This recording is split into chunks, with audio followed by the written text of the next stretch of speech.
Ladies and gentlemen, if we can come to order. You're going to make it friendly.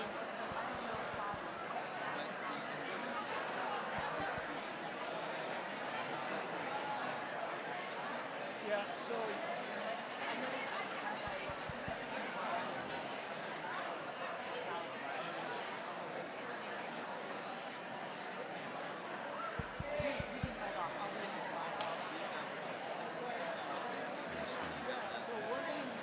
we're gonna make a vote like when we can with regards to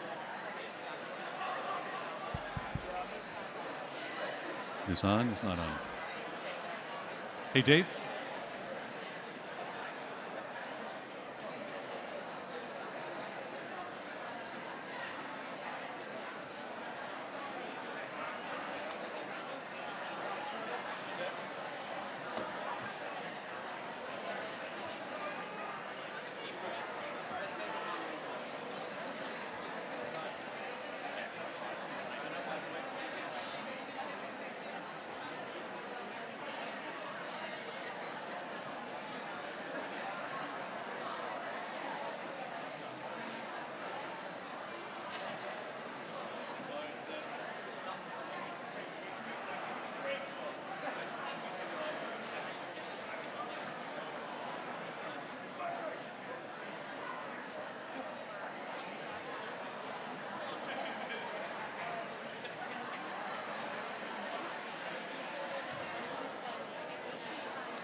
Ladies and gentlemen, can we take our seats and we'll get called to order?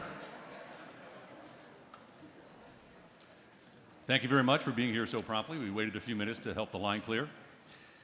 So I'll call the meeting to order. As most of you know, my name is Bob Hiss. Welcome to this annual town meeting. Having been advised by our town clerk, Susan Galvin, that a majority of town meeting members are in attendance, I hereby declare that a quorum is present for the transaction of business and this meeting is now open.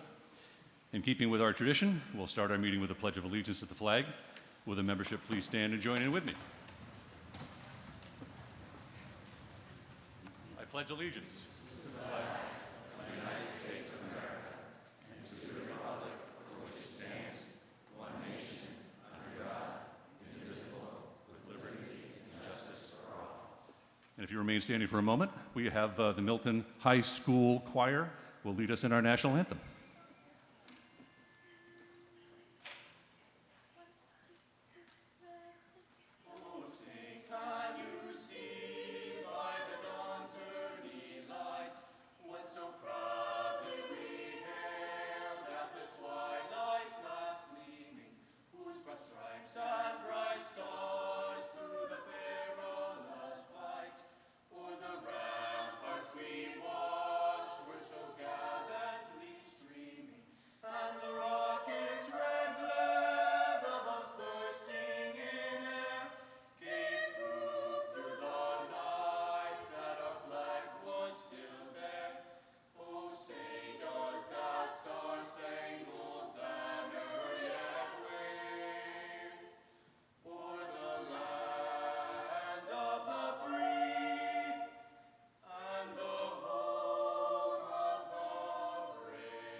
I taught them everything they know. If the town meeting members will all rise, we'll get sworn in by the town clerk, and the guests and citizens can stay seated. So, Madam Clerk.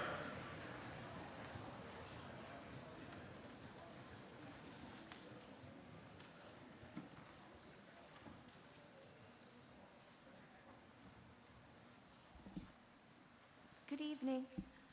If everybody could raise their right hand. Do you solemnly swear to faithfully and impartially discharge and perform all duties incumbent upon you as a town meeting member, to bear true faith and allegiance to, and uphold and defend the Constitution of the United States of America, the Constitution of the Commonwealth of Massachusetts, the bylaws of the town of Milton, and to fairly and equitably execute the laws thereof, within the extent of your authority and jurisdiction, so help you God. Thank you.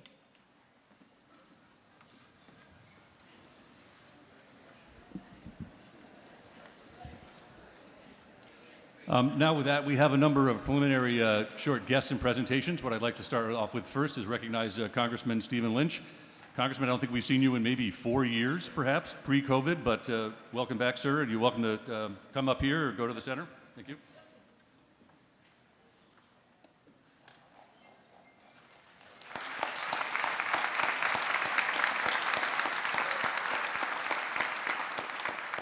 Thank you, Mr. Moderator.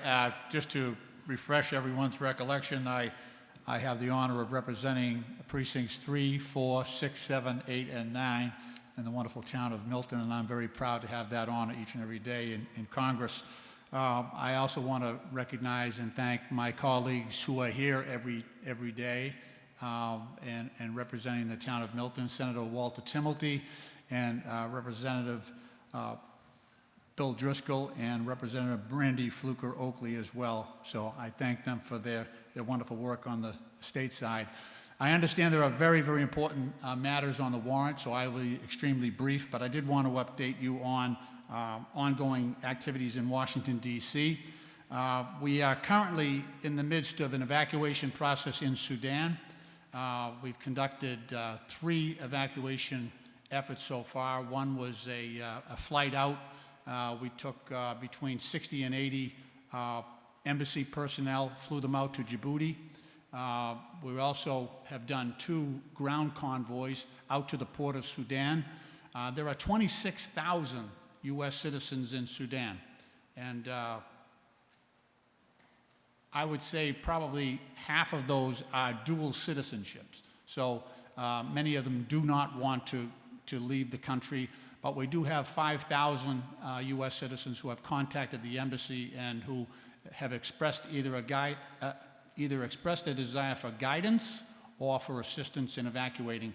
And as the situation has devolved, more and more people are beginning to realize the dire consequences of staying. So we're keeping an eye on that very closely. In Washington, we're dealing with the most pressing need is to raise the debt limit. As you know, we typically do this without much controversy, but this year is different. There's an effort by my colleagues across the aisle who would like to attach some budget items to the raising of the debt limit, which did not happen in the 3 occasions when we raised the debt limit under President Trump, but now it seems to be part of the discussion. I want you to know that we have about 250,000 people in our district, the 8th Congressional District, who rely on either Social Security or Medicare or Medicaid or veterans benefits would all be affected if we were unable to pass the increase in the debt limit in a timely fashion. So it's incredibly important that we get that done, and we're in negotiations as we speak. I was very pleased to see that we were able to obtain just over $5 million for the town of Milton in federal money in the COVID relief package, the CARES Act, and also the American Rescue Plan. And that was wisely spent by the town of Milton in trying to defray some of the costs of dealing with the pandemic, but also some of the economic consequences of not having that tax money coming in. So that was very well handled by our local town administrator and also your town officials. We have currently in the first phase of the Jobs and Infrastructure Act, which will provide the Commonwealth of Massachusetts with about $8.5 billion in federal money. We have some of the oldest infrastructure in the country here in Massachusetts because of the settlement sequence. But it's a 5-year payout, so over the next 5 years, we'll be getting that $8.5 billion, and it will be up to the legislature and the governor to decide where and when those resources will be deployed. There's a great deal of money that was targeted towards climate change resiliency, and so we're looking at those areas that might be at the greatest risk in the immediate future. I want to say we're also dealing with a number of bank failures. I'm on the banking committee on the House side. We first dealt with Signature Bank, which failed, as well as Silicon Valley Bank. There were actually several branches of Silicon Valley Bank here in Massachusetts, so we had some local damage that was incurred. And now we're dealing with the takeover of the First Republic Bank, which was just taken over yesterday by J.P. Morgan Chase. So, and I've got in my district, I've got several branches of that bank as well. We have the FDIC chairman, Grunberg, coming into the district on Thursday to look at the consequences of that.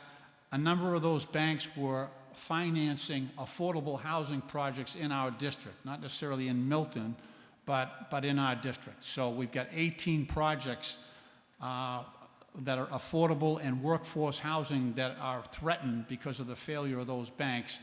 And we want to make sure that the successor banks, either J.P. Morgan Chase or First Citizens, which is out of North Carolina, meets the obligations that were made to those, the commitments that were made to those affordable housing projects and developments by the original banks. So we're dealing with that on a daily basis as well. Again, it's an enormous honor for me to represent you in the United States Congress. I know, look, Milton is a shining example of what's best about America. I know the way that you treat your children and care for their education and their well-being. I know the way that you deal with your senior citizens and how you care for their dignity in their retirement and their health care. And I know how you care for your veterans and the tremendous tradition of sending your sons and daughters to serve in our armed services. So thank you for that. I know that you have very high expectations, and I share those responsibilities with Congresswoman Presley on a daily basis, and we are both enormously proud to represent Milton in the United States Congress. Thank you very much.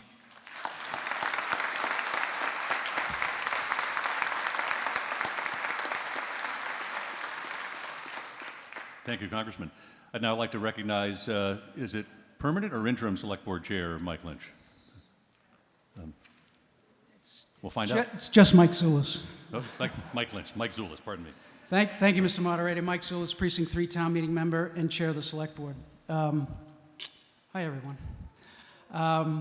The moderator has graciously allowed us a few moments to recognize and acknowledge our recent just passed chair and our former member of the Select Board. First slide, please.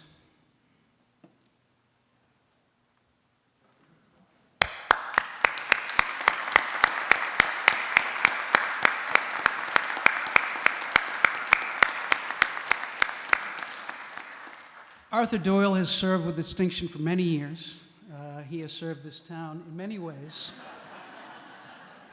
And he served it for a long time. Many people don't know that Arthur was first elected to town meeting back in 1964. Many people wonder how that could have been possible. And apparently back in 1964, the age limits weren't quite what they are now. So Arthur has had a long and distinguished time in this town. And Arthur is a person who can be said is a person who has always been a person of his time and of his place. And he changed with the years and he changed with the decades. And as the 60s became the 70s, Arthur changed with form and fashion. Then next slide, please.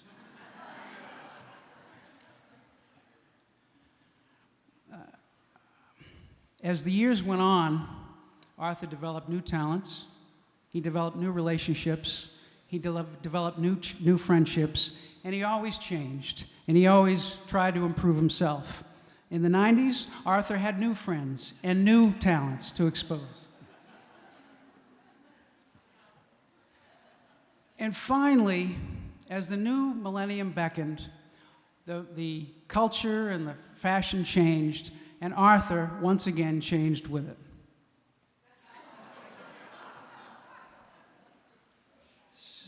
Next slide, please. For the last 3 years, Arthur Doyle has served this board with distinction. He's brought dignity to it, he's brought integrity to it, he's brought honesty to it, and above all, he's brought courtesy to it. And it is something that we will always remember and we will always cherish. And if Arthur is willing, we have a token of our esteem for him if he's willing to come down and take it.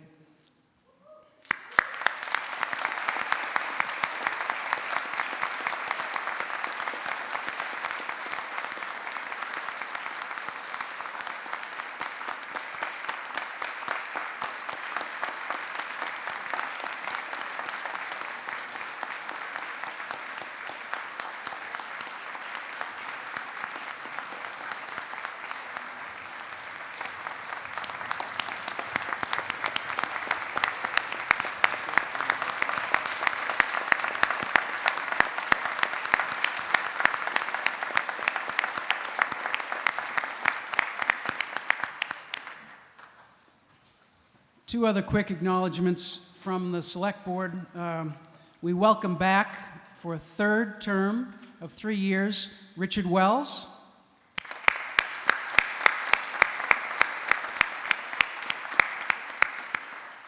And we welcome our newest member, Ben Zoll.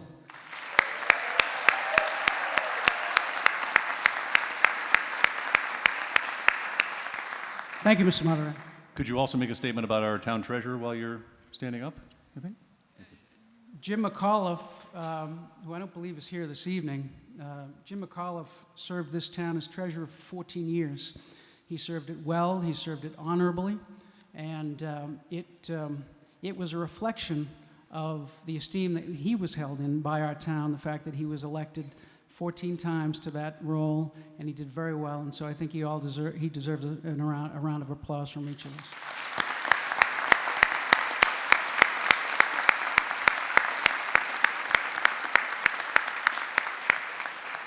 Thank you, Mr. Moderator. Thank you. Mr. Lynch. Zulus. Kidding, right. So I'd like to recognize the school committee now. They have a few announcements. Ms. Carroll, I believe you're our new chair.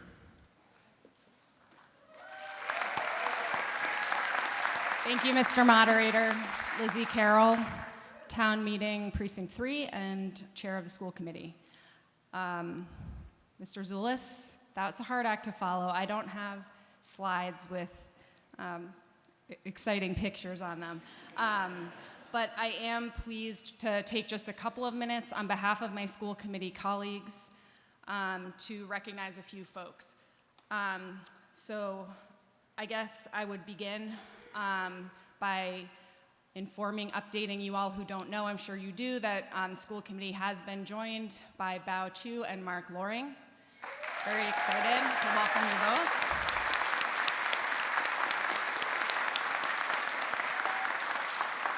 And on behalf of all my school committee colleagues, Milton Public Schools, and the community at large, I'd like to recognize two public servants who recently retired or stepped down from their service on school committee after each serving for 2 terms. So we spent some time honoring them at a recent school committee meeting, but I'm thankful for the opportunity to acknowledge them here.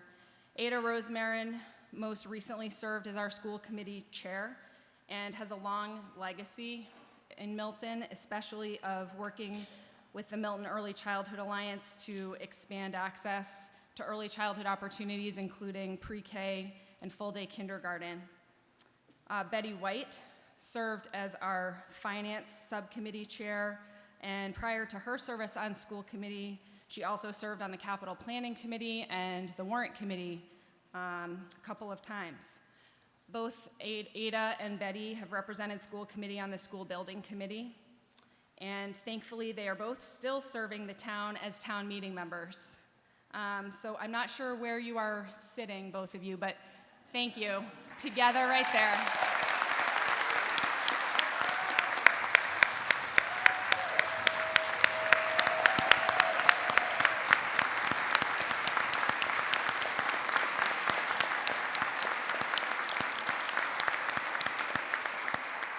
thank you both for all of your continued service to Milton.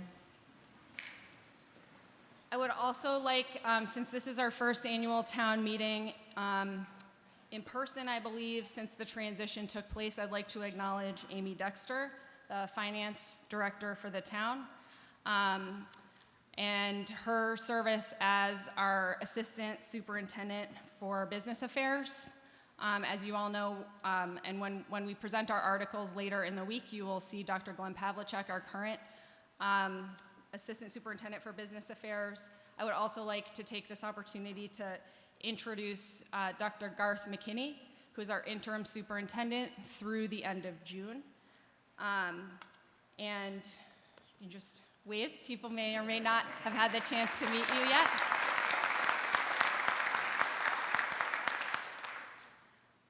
And I didn't want to miss the opportunity since he may not still be able to be with us when our articles do come up, but we are joined tonight and I believe tomorrow night by our incoming, I'm pressing a button, sorry about that, by our incoming superintendent, Dr. Peter Burrows,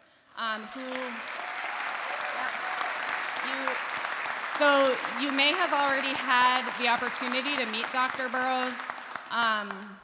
I think one wonderful thing about him, since he was appointed, he has been spending a lot of time already during his entry plan meeting with families. He completed his final school visit today. He'll continue to spend time here prior to July 1st when he officially takes over. But thank you very much for being here tonight. We're excited to officially welcome you. And it's, you know, we all know that we're here the business of the next week or two. There are a lot of things coming up, our budget and other articles that will directly, you know, impact the work that you will be joining us to lead. And we're just so thankful that you're here. And Dr. Burrows is going to just greet you all. Thank you all so much.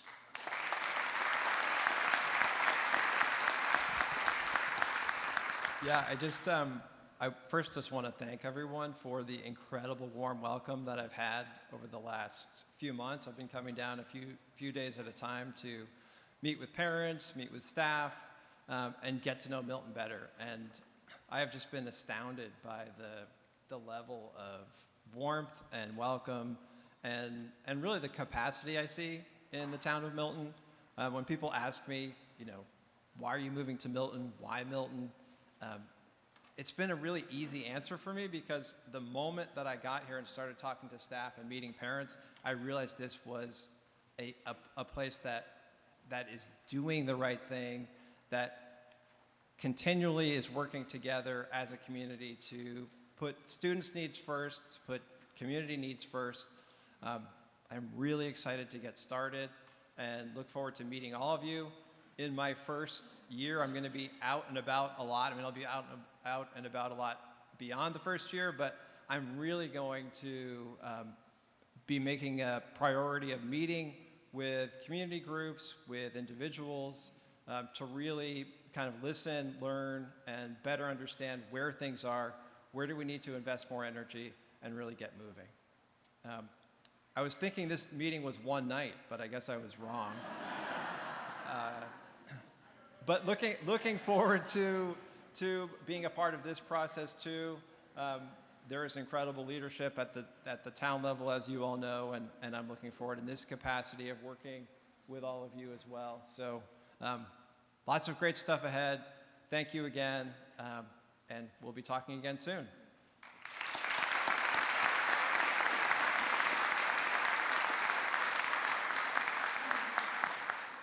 Just two announcements. One from Kevin Cook, who's is a Director of Veterans Affairs in town. Is that the proper term, I think? Close enough, all right. On Saturday, May 6th, from 8 a.m. to 11 a.m., rain or shine, we're seeking volunteers to assist us with honoring our fallen for Memorial Day. We'll be placing flags on veterans' graves across Milton Cemetery.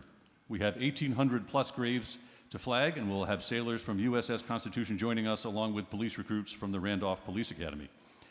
High school students can secure volunteer service credits towards graduation for helping us honor our veterans. Mr. Cook will be there to provide flags, maps, and directions on proper placement of the flags. He's requesting all volunteers send an email to help him know how many helpers will be joining him. The meetup spot will be at the cemetery office at 211 Center Street for flags, maps, and info. Thank you for your support, and please let him know if you have any questions. That's kcook@townofmilton.org in case you wish to reach him. And Madam Warrant Committee Clerk, could you put up my short deck as well? So something I've wanted to do for a few years now is try to help educate some of the kids in our schools about our local town meeting. I tried to do so when I was a Cub Scout leader and a Boy Scout leader, and about 4 years ago I approached the Pierce Middle School with an idea, because there's a few towns across the Commonwealth that have done this. They call it a mock town meeting. And so that was held this year, commensurate with our election on April 25th and 26th. And if we could advance to the next slide, I'll just show you what helped. So I had the help from three of, I think it's still called social studies, I may be dating myself, but social studies teachers.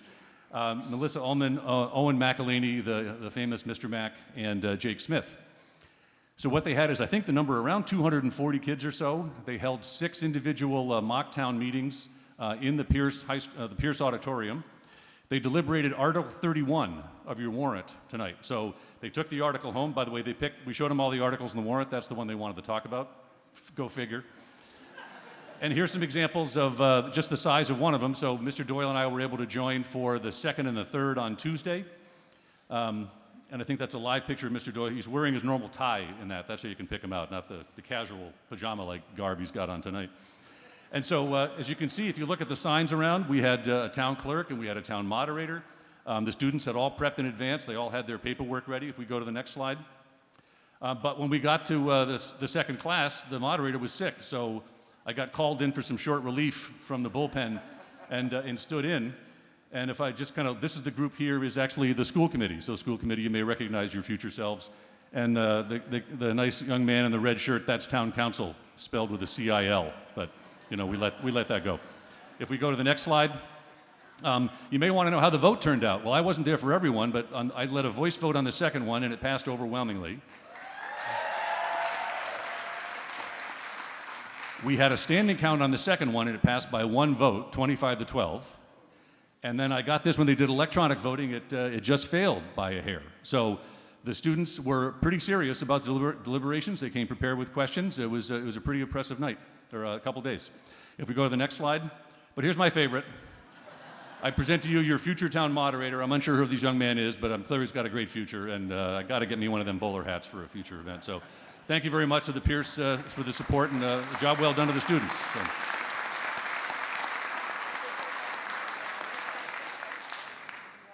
I'd now like to recognize some long years of service of our fellow town meeting members. So I'm provided this by the town clerk each annual town meeting.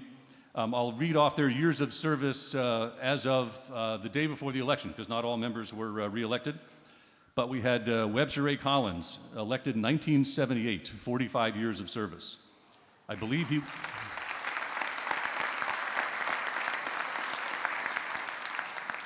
he was on the warrant committee when the Lamb sister articles were all passed. So that's how long he's been serving in town.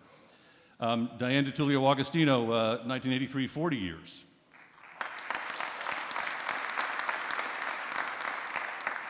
We have 5 at 30 years, which I'll read in sequence. Gregory Buchanan, Barbara Martin, Ann Murphy, Joseph Reardon, and Betty White. Thank you.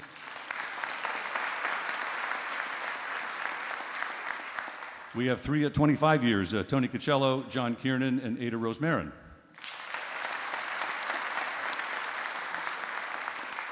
We have 2 at 20 years, Michael Mahalchek and Forbes Sargent.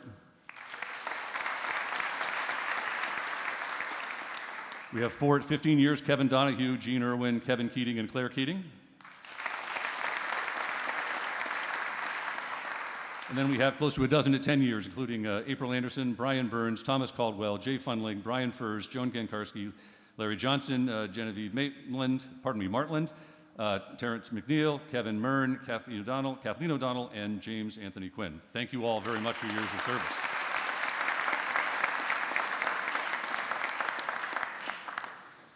With that, I will now proceed to some of the business of the meeting. We have some preliminary matters to take up. First, permission has been requested for certain members and personnel of the school committee, planning board, Board of Health and other boards, committees, and departments who are not town meeting members to sit on the floor with other members of their respective boards, committees, and departments, upon the understanding, of course, that they will not vote. Hearing no objection from the body, such permission will be and hereby is accorded. Second, permission is granted to Milton Cable Access TV to televise these proceedings. Also, please note that there are 2 side aisle microphones here, over here, and with seats in the front row reserved for those waiting to be recognized to speak. I can review the rules briefly, particularly for the benefit of newer town meeting members, some of the procedural rules for the conduct of the meeting, which, unless there is an objection, will be the rules for the conduct of this meeting. I'll now briefly review those. First, town meeting members are required to check in with the town clerk and be seated in the lower part of the auditorium, which is demarcated and reserved for town meeting members. Town citizens and others who are not town meeting members are required to be seated in the upper part of the auditorium.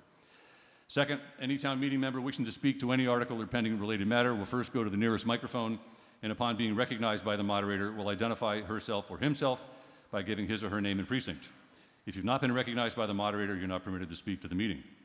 On occasion, members will informally alert the moderator that they desire to be recognized to speak on a certain article. While your moderator will attempt to remember who desires to be recognized on any article, please be advised that the only way in which a member can be sure to be recognized is to go to a microphone and wait to be recognized. Third, by long-standing tradition, while any other registered voter of the town who is not a town meeting member may not vote here at town meeting, he or she may be recognized to address town meeting, providing that the voter in advance of the particular session has obtained permission from the moderator. Note, numerous citizens have sought and been granted permission to speak during this meeting. Fourth, any person having a monetary or equitable interest in or who is employed as an attorney or otherwise by another person interested in any matter under discussion shall disclose the fact of his or her interest or employment before speaking thereon. Fifth, with reference to each article in the warrant, the recommendation of the warrant committee shall ordinarily be considered to have been presented in the form of a motion by the chairperson, which has been seconded by the secretary or other member of the warrant committee who is a town meeting member. Unless the moderator otherwise expressly states at the time, the question to be voted on under each article will usually be whether or not to accept the recommendation of the warrant committee. In other words, generally the recommendation of the warrant committee is the main motion pending under the article. In the event that the warrant committee recommends a no vote on an article, the question will be presented as a vote on a motion made and seconded to approve the article, i.e., members will vote yes if they favor the article and no if they oppose the article, as recommended by the warrant committee. And we have 2 such articles in this year's warrant. 6, pursuant to Section 4 of Chapter 2 of the town's bylaws, the moderator requires that all substantive or complex motions be reduced to writing and presented to the moderator before submission to the meeting. Thank you to the members who did so. Is much appreciated. 7th, by long-standing tradition, town meeting time, the Handbook of Parliamentary Law, 3rd edition, will, in addition to the bylaws of the town of Milton and the laws of the Commonwealth of Massachusetts, be the rules of order for this meeting.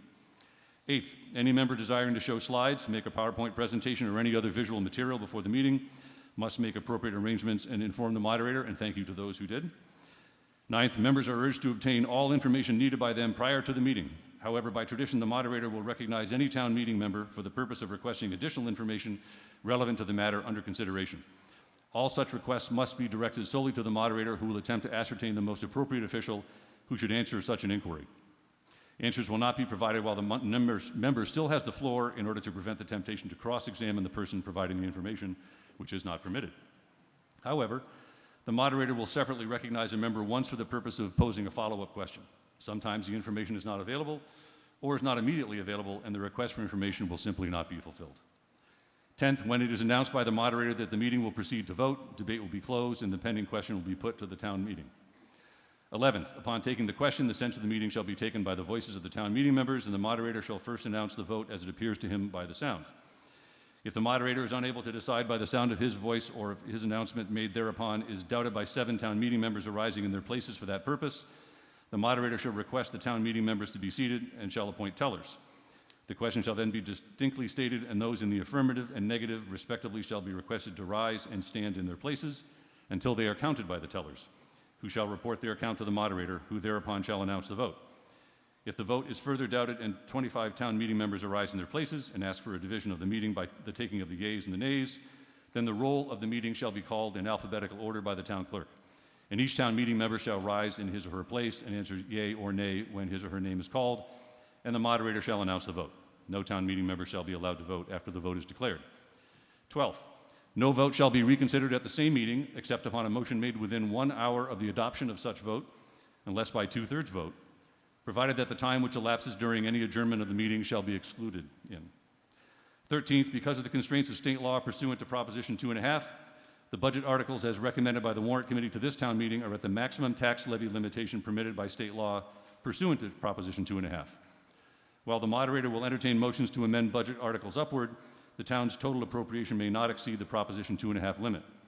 Thus, to avoid potential chaos and the necessity for additional meetings to balance the town's appropriation within the levy limit on the amount of revenue that the town may raise by property tax, your moderator both urges and expects that any member offering an upward amendment to a budget article will also, for the benefit of fellow town meeting members, specify an offsetting decrease in some other line item, or specify what additional source of revenue is or will be available. In addition, it is also permissible to make increased funding subject to an override ballot by the registered voters of the town. 14th, each person speaking to an article or amendment is limited to 10 minutes, and no person may speak on a question more than once when any other person desires to be heard, or more than twice on the same question without permission of the town moderator. Pre-approved presentations will not necessarily be limited to 10 minutes at the discretion of the moderator. Unless there is an objection, these will be the procedural rules for the meeting. However, I have an update and my own objection. So, I was informed about 5 o'clock today that, as you know, back in our June annual town meeting of 2022, we adopted a bylaw change and rule change to incorporate electronic voting. So, unlike some of these, which are just rules, this was a bylaw change, which is encapsulated in Chapter 2, Section 5, I believe, according to our town council. And as such, any bylaw changes in a town must be approved by the Attorney General. Due to a variety of different things having to be gathered up, that bylaw change went in only in 2023. The Attorney General has 90 days to review and approve or comment or reject, and they have not done so. As a result, the electronic voting change we implemented, as it stands today, is not something we can follow because it has not been approved by the Attorney General in our bylaws. However, I think we have a solution, if you're willing to entertain it. So I will read a motion that I've worked out with town council and the help of a helpful town meeting member, Mr. Cocello, who raised a point for me. I'll entertain the following motion. Moved that town meeting suspend Chapter 2, Section 5 of the town bylaws as follows. Upon taking the question, the sense of the meeting shall be taken by electronic vote of the town meeting members, and the moderator shall first announce the vote as it appears to him by the result of the electronic vote. Madam Warrant Committee Chair, if we could put this up on the screen. Second paragraph. If the moderator's announcement of the vote as displayed by the electronic voting system is doubted by 7 town meeting members standing in their place, the moderator shall then communicate or otherwise display in a form visible to all town meeting members the individual votes of each town meeting members on the article. If the vote is further doubted by 25 town meeting members standing in their places, then there will be a roll call of the meeting with the town clerk calling the name of each town meeting member in alphabetical order, and each town meeting member, upon his/her name being called, shall rise in place and answer yes or no. And since this is a suspension of a bylaw in replacement, in effect, of a bylaw temporarily for the meeting, it would require a 2/3 vote. Do we have that on the screen? No?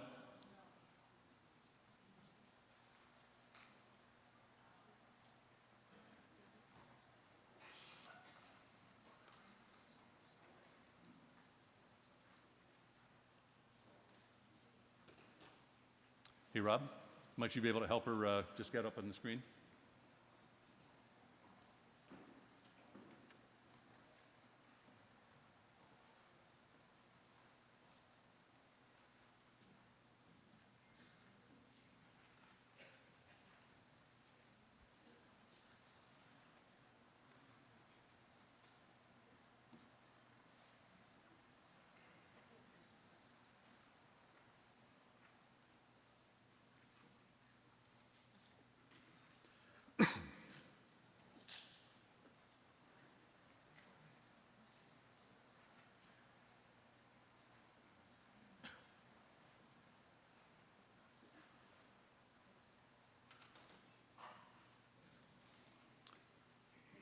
So this is rule number 11, and rule number 11 has 2 paragraphs to it. What we've done in paragraph 1, the proposal, if I could have, is there a second to this motion? Thank you. if I'll just explain what the rule change is in particular. So we took the first paragraph, which you see there in the black text, and you can see in red the changes. So we replaced the word voices with electronic and sound with result. So that's the first. The second was to completely delete the other paragraph, which talks about tellers and standing counts, et cetera, and instead replace it with the language you see in green. And I'll let you read and absorb for a minute. So what it basically says is, after a vote, we'll display the results, as we've done before, for example, back in February. By the way, if anyone asks you questions about the results of the February town meeting, we'll have to take that up with the select board after this town meeting, because I have no answers for you on that one. But, so we'll display the vote, and if everyone accepts it, we move on. If 7 people rise in their seats, then we'll display live on the screen how you all voted. We've done a test of this, and we'll show you how that test works. But we can display 13 members at a time. We'll wait 10 seconds for each member. We practice this out, and we'll page our way through. We timed that it takes about 4 minutes to display all of your votes on the screen at 10 seconds per every 13 members. So if that's satisfactory, then we move on. If not, if 25 of you rise in your place, then we'll go to the traditional voice vote roll call, one at a time. Now that took, when we did this a year ago with about 210 members, I think that took 60, 65 minutes. I think we have, Madam Clerk, close to 250 tonight. It'll probably take an hour and a half for a full voice roll call vote. So that's the summary. We take a vote, display the results. If everybody's good, we go to the next article. If 7 people stand up, we'll display how you all voted on the screen. If everybody's good, we'll move on to the next article. If 25 of you stand up, we'll stop and we'll do a voice roll call vote. Every single person's name will be called and you'll vote yea or nay. So that's the motion before the body. Are there any questions to that process? If you have a question, if you could come down to the mic, that would be most helpful. That way people can hear you and you can introduce yourself.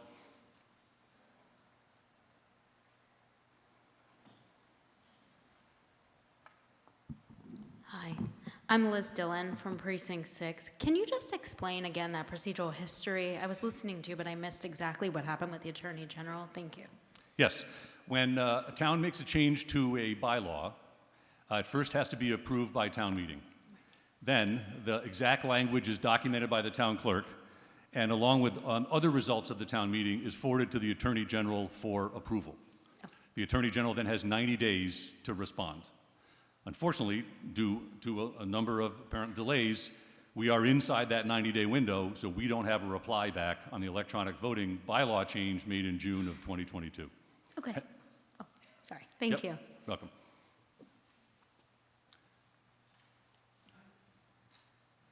Any other questions? Yes, ma'am.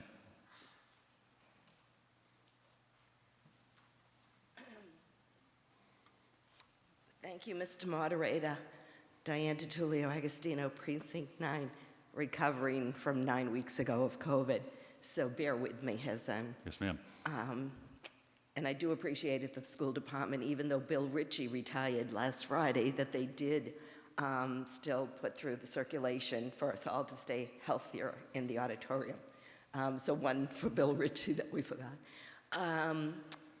Understanding that our bylaws are in existence and they do run town meeting, the 7 standing and the 25 standing, my concern is that, and we all swore to uphold the bylaws of the town of Milton at the beginning of the meeting, that we could possibly expedite this by doing what you're suggesting, but sticking with the bylaw, that when 7 stand, we just know the number. We don't see who the people are until the bylaw and you know what? You made me feel really old saying I've been coming here for 40 years. Well earned. But just giving us the total numbers after the 7 roll call vote, just what the totals are, how many A, how many yay, how many nay, because the bylaw stipulates that the individual names are disclosed when we have a roll call vote. So at that point, you'd have to put it out. So that might expedite the process as well as still uphold the bylaws of the town because you're following the bylaws by just following and expediting the 7 standing people. And that's a surprise that the Attorney General has not, in fact, I had COVID during the last meeting, so I didn't attend, but weren't these devices used during the last meeting? Does that have any impact on We'll have to take that up with the select board after the meeting. This is new 'cause you news just now. found out. Yes, at 5 o'clock tonight I found this out. So, Oh, thank you Yes. very much, and thank you for explaining it in detail. yes. I'll explain the rationale, by the way. If you haven't seen our electronic voting, after a vote, we'll display the actual count and percent of the yes, no, and abstain. So after every single vote, you'll know how many people voted and the totality of their vote. The logic behind this that we worked out with town council, and perhaps you can even weigh in, town council, was, we have this escalating process in our history, and what I am hoping is that if we have a process that spends 4 minutes to disclose the votes, and the logic we had is standing up and being visible to your neighbors is the next level of kind of accountability in voting, but not the full hour and a half it would take for the roll call vote. That seemed a way to step ourselves up, provide accountability, and avoid the full roll call vote as much as possible. So that was the rationale behind it. Yeah. So you will see the count on every single vote.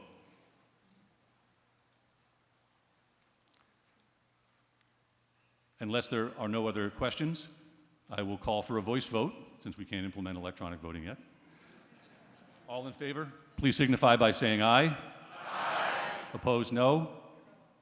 I declare a two-thirds motion, two-thirds vote. Thank you.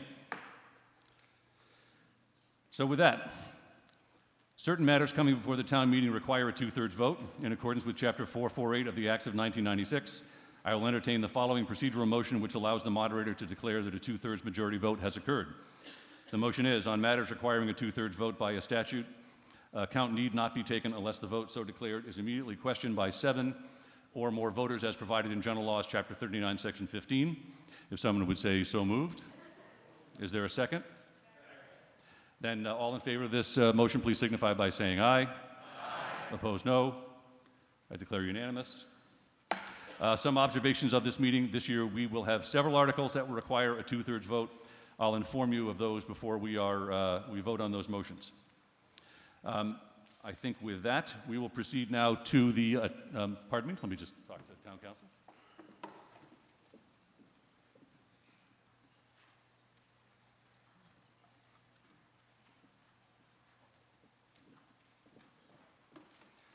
Now that I have the authority to declare a two-thirds vote on the motion to suspend rules, I now declare a two-thirds vote on the motion to suspend rules and re-adopt the language as submitted and approved.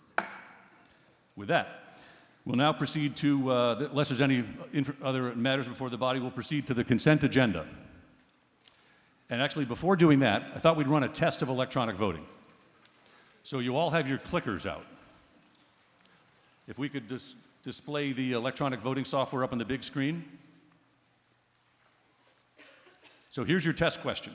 So when I say we're going to move to a vote, Mr. Mallett, our IT director over here, is going to put up the test question, and he's going to open the polling. And you'll have 30 seconds to either click 1A for yes, 2B for no, or 3C for abstain. Now, by the way, you'll see a light go on your device.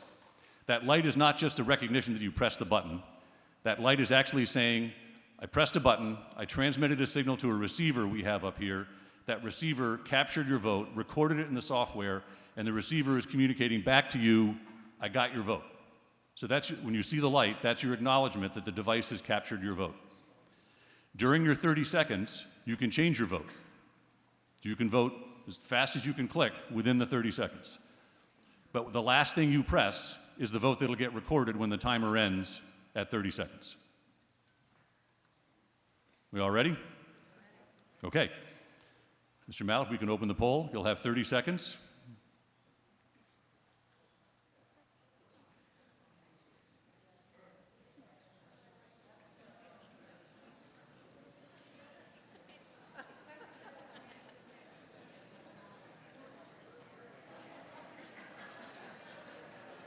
Does anyone need help? It's a hard one, I know, but.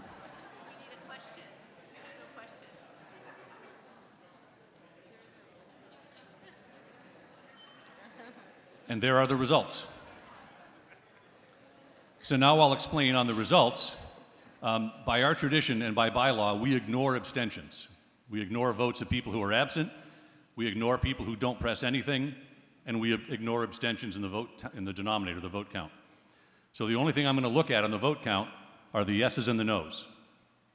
And we can switch between percentage and numbers, and we'll call those out because the town clerk likes to record the actuals. But the way I'll quickly tell a majority vote, if the yes is a bigger percentage than the no or a bigger number, then we know we have a majority. And on a 2/3 vote, as long as the yes is 2 times the no, we have 67%, and that's a 2/3 vote. We don't have any votes greater than 2/3 tonight. So I could declare this as either a majority vote, clearly passed, or it's a 2/3 vote, and I would declare it as such. Now let's say 7 of you rose in your seats, and you wanted to find out how you all voted. So let's practice. Any 7 people can rise in their seats? 1, 2, 3, 4, 5. There we have 7 people. Very good. So Mr. Malik, could you then display what the vote roll will look like, and we can do a practice run.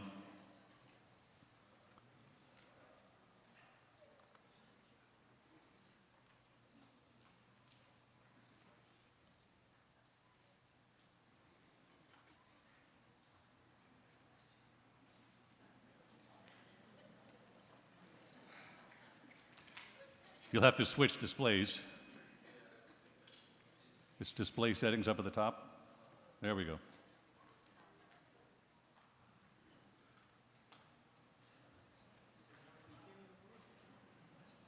Did you capture the results, Mr. Mallett?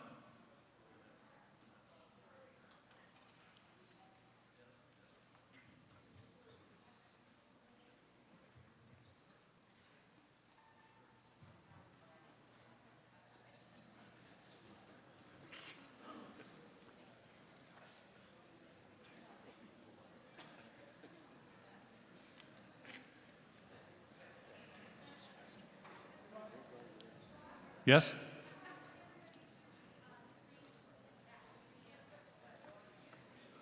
you want to revote? Okay. We'll get to your question just in a minute, ma'am. Okay, we're going to revote. Mr. Mallett had a setup issue.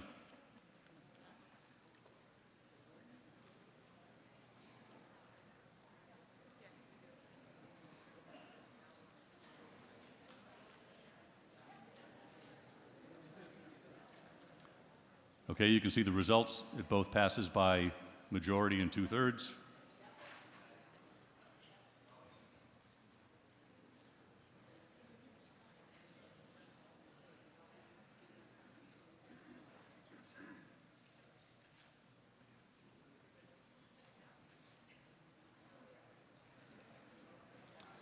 So what Mr. Mallett will do is he'll wait. We've counted 10 seconds per screen, and you can scan the results. So let's just do that, Mr. Mallett, a couple screens and see what you think.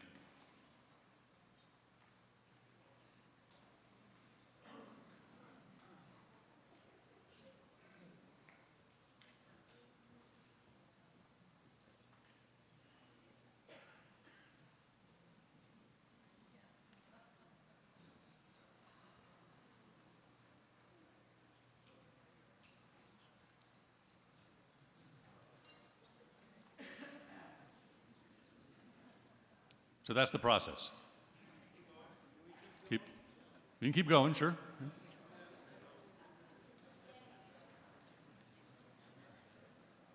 While we're going, ma'am, you had a question? Yes. Yes, I was curious about the underlying math for that bar chart and why the abstentions get a percentage. The abstentions get a percentage because we did a trial run back in February, and there were a number of members that expressed to me that they wished to abstain. And it was pointed out that, for example, during our roll call votes, you are able to abstain if you wish, and we exclude your vote. Or on a voice vote, you can be silent, and in effect you're abstaining, and we exclude your vote. If you walk out of the room and we take a vote, you're abstaining, and we exclude your vote. So members wanted the ability to both register an abstention and yet we still had to be able to comply with excluding the abstentions. So this was a learning after our February town meeting test. Yes, ma'am. I still have a question, though. I understand wanting to be able to record an abstention, but if we're figuring out the two-thirds vote, then where does the abstention count in that? It doesn't. Okay. It's excluded. So let's give you a simple case. Let's say there were 2 yeses and 1 no and 200 abstentions. Real simple. The total vote is 3. Right. 2 plus 1. It both passes by a majority vote. This 2 is greater than 50% of 3. And it passes by a 2/3 vote, because the yeses are twice the ones, which is 2/3 of 3. So that's all I'm going to look for. Else, if I see, 60, that, All right. that's how it works. I think I know. Yeah. Can you go back to the percentages? Can you go back to the results slide? Hey, Rob, can you go back to a result? The results summary.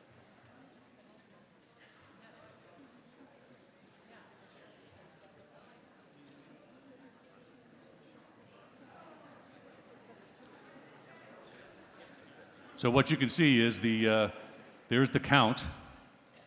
So the 129 is bigger than the 48, so we know we have a majority. And the 129 is more than 2 times the 28, so we know we have a 2/3. Yes and no should equal 100%. What's that? Yes and no should equal 100%. Which I can't do in the software. So we'll figure out the percentages after the fact, right? But I can declare the majority and the 2/3 based on the count in the display. But you're right, the yeses and nos don't equal 100%, right? That's the trade-off of the abstentions. Yes, ma'am. Kathleen Potter, Precinct 4. The 3 people sitting in that back row there, we all voted, we all got a red light, but when it went through the thing, it didn't register. A green light, I'm sorry, green light. I'm sorry, thank you. The green light, it didn't register though, for all 3 of us back there. And there was a handful of other people. We got the light, and then when it showed it, it didn't show a vote. Okay. Where were you sitting, ma'am? In the There, right there. right there in the main section? Yeah. Okay. But there were other people in that whole general area. I voted, I got it. Yes, I was one of them. And my husband James and Elaine Kaiser.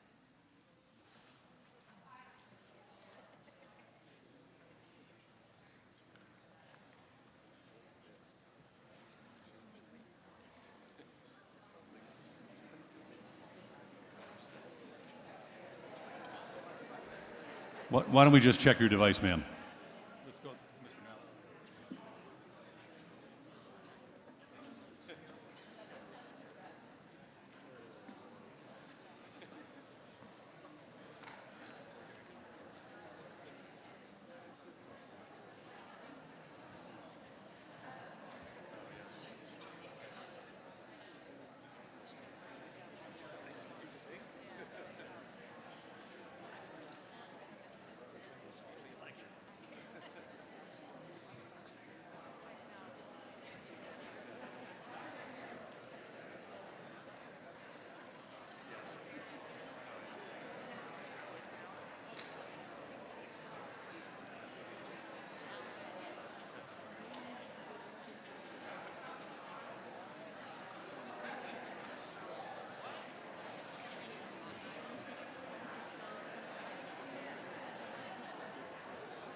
Getting my charger.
Okay, folks, we're going to try another test. We've moved the receiver.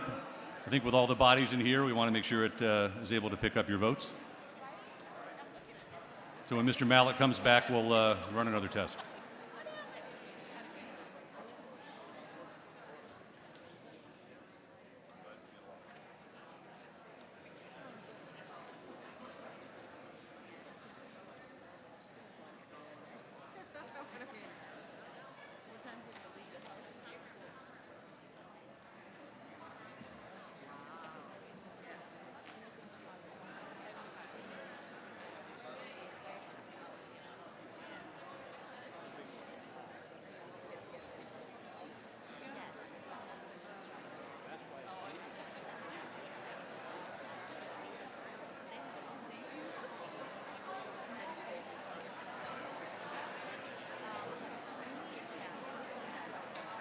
All right, folks, we'll run the test again. Mr. Mallett, if you could open up the poll.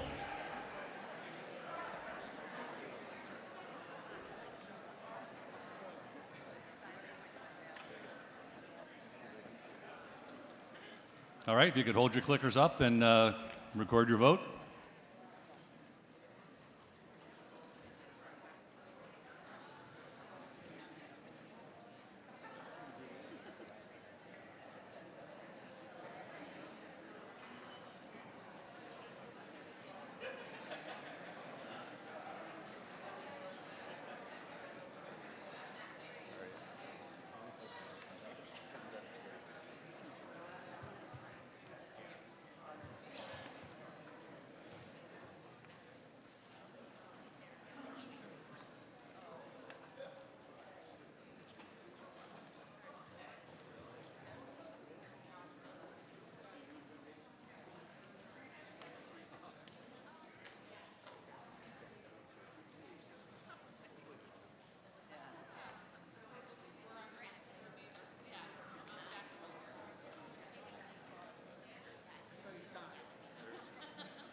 All right, folks, did you see your votes? So one thing, I would encourage the members to, as our rules say, to come down to the front section, and then, because that gets you in closer proximity to the receiver, so the device works. Okay, yes, sir? Thank you, Tom Callahan, Precinct 4. With your permission, could we display the vote percentages again? Yes. So, my understanding from your previous explanation to the previous questioner was that you're going to do the math in real time on your own and declare a majority or two-thirds vote. Yes. The system can't do that. I mean, we're going to be displaying the improper percentages, right? I think we can all agree that those percentages are wrong. Why can't we have a display that will reflect the actual either 50% plus one or two-thirds majority, rather than relying on real-time math? It's a trade-off of including the abstentions or not in the configuration of the software. And actually what the clerk actually records is the count rather than the percent itself. That's the official thing she logs in the books. The percentages are just a convenience for us. One member's opinion, but it seems unnecessarily confusing in a body of 250 plus folks with various opinions on various questions. It just seems to me a recipe for more confusion than is necessary at town meeting. Well, we have plenty already. Well, thank you. Then perhaps I'll stick with the numbers instead of the percentages. Okay. We'll stick with the numbers instead of the percentages. With that, we'll proceed to the consent agenda.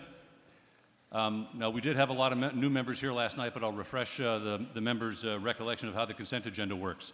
I mailed out, this is a moderator proposal, a motion, to put before the body a single motion to approve.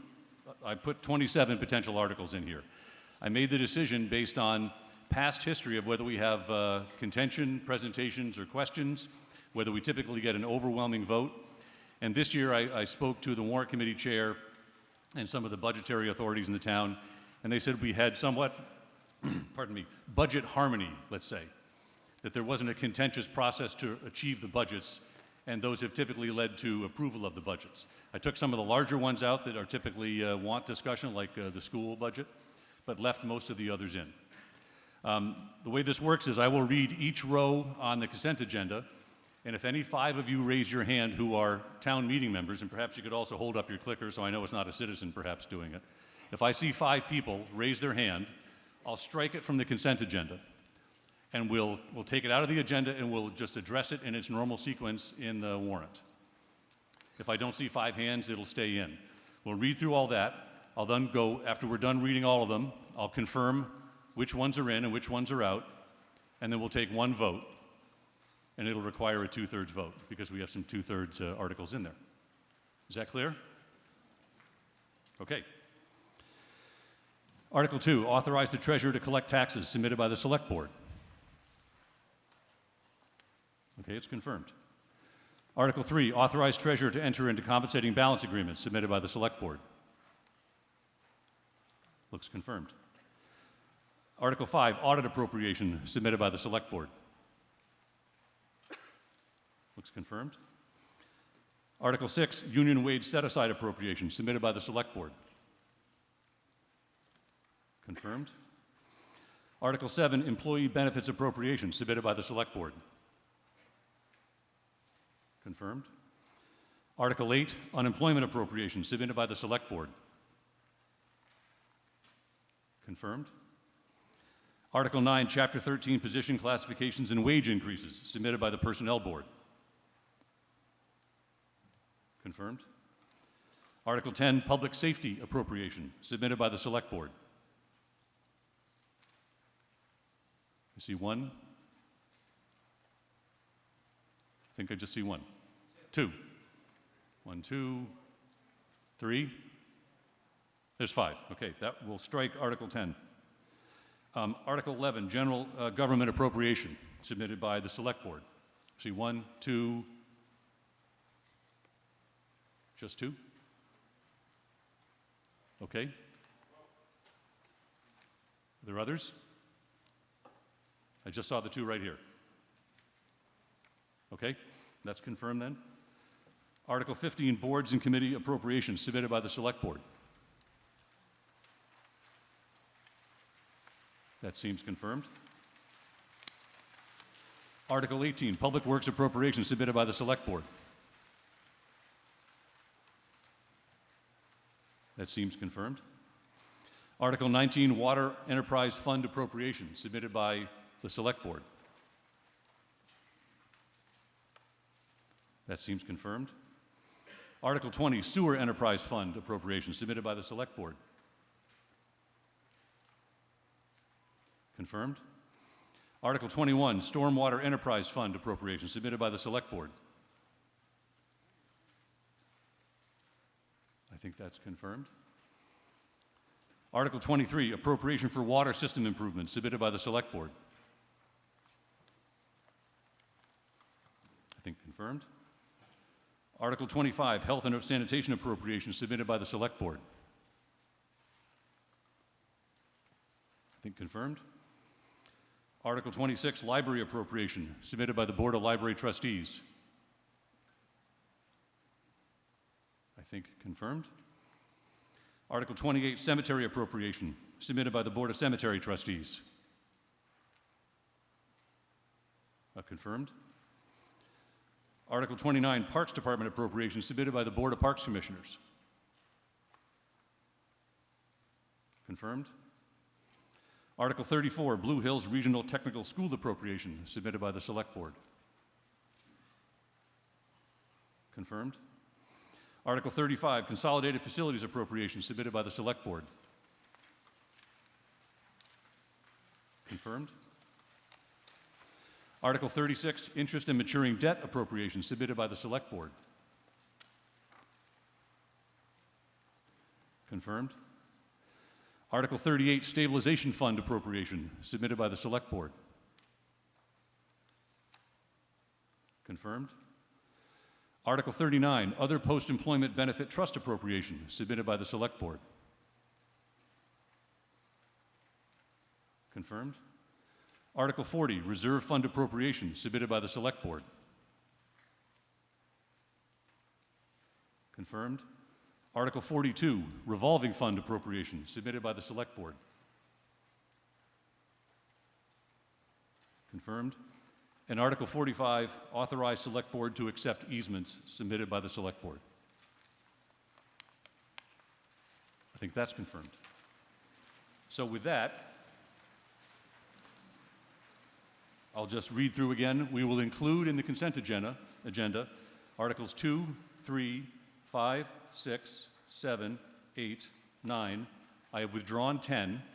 We'll include resuming 11, 15, 18, 19, 20, 21, 23, 25, 26, 28, 29, 34, 35, 36, 38, 39, 40, 42, and 45. Thank you very much. With that, Mr. Malik, could we proceed to the vote?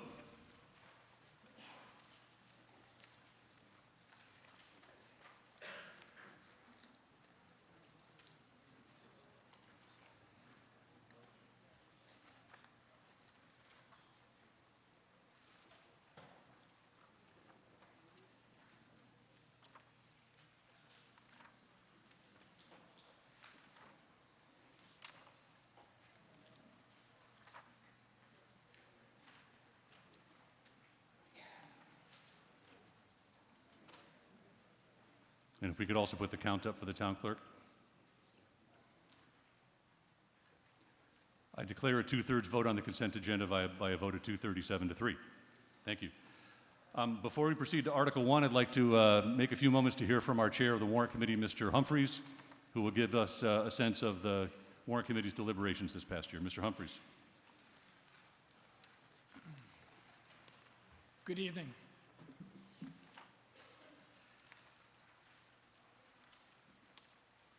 Mr. Hiss, when he asked me to do our remarks, it indicated that in the past, the Warrant Committee had often put up lots of bars and graphs and numbers. Yep, thank you. Is this better? All right. Mr. Hiss. You can pull the mic closer to you if that would help, just to lean in. Like this? There you go. All right, thanks.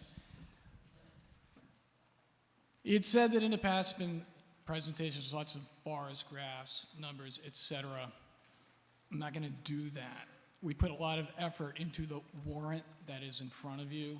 Everything is in the warrant that's in front of you. We put many, many hours of debate. It's not just by us in the Warrant Committee, but in all the committees and all the departments. A tremendous amount of work went into this document that you have in front of you. Like Mr. Hiss indicated, the budget, which is the main body of what we're talking about here, which is what I'm going to focus on now, was the result of a long process that involved the departments, department heads, the town moderator. There's a lot of back and forth with regards to that brings to us what we're really considering to be a consensus budget that we would ask you to consider. I'd like to point out a couple key concepts that we have here before we go. It's important to note, and I'm looking at my report on page 11, that this budget is balanced by the use of one-time funds, and approximately $4.4 million of one-time funds. That's a tremendous amount of free cash, okay? There's a tremendous amount of free cash that the town benefited from going into this budget process. That's special, unique. We could never count on this kind of thing again. How to deal with the free cash was really a key to this budget. It had been anticipated last year coming into this budget scenario that we were likely to be looking at a budget override. In light of this $4.4 million that was available, that part of the consensus, I believe, that was reached was a budget that would obviate the need for a budget override this year.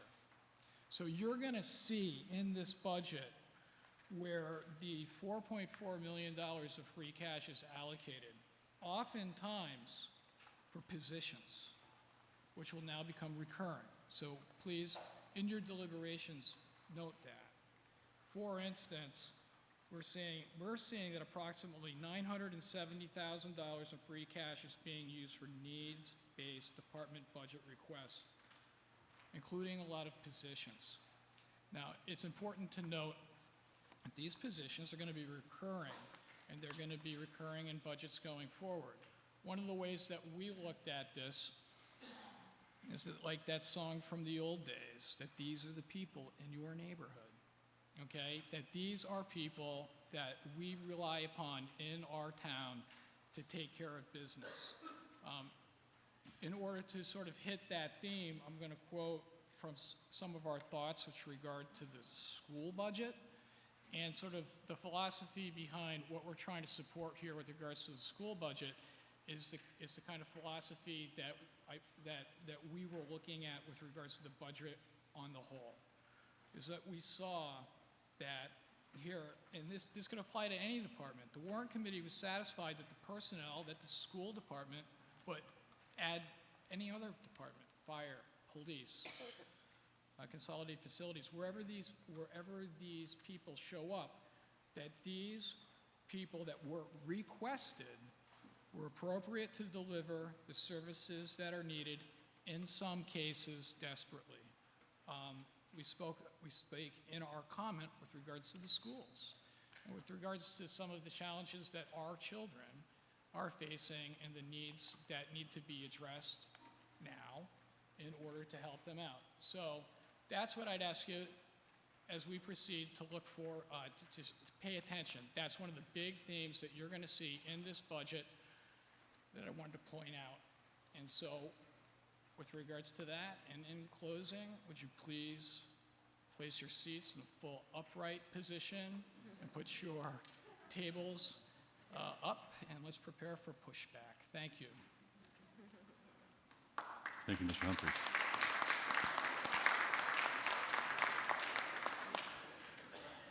We'll now proceed to Article 1, recommended that the town vote to accept the report of the town accountant and other town officers and committees. You may notice in prior years we have not had too many reports, but we had a couple committees that wished to speak to you, and this is the article under which they should do so. So I'd like to recognize Mr. Chris Hart and Ms. Patricia Lattimore to present on the Equity and Justice for All Committee.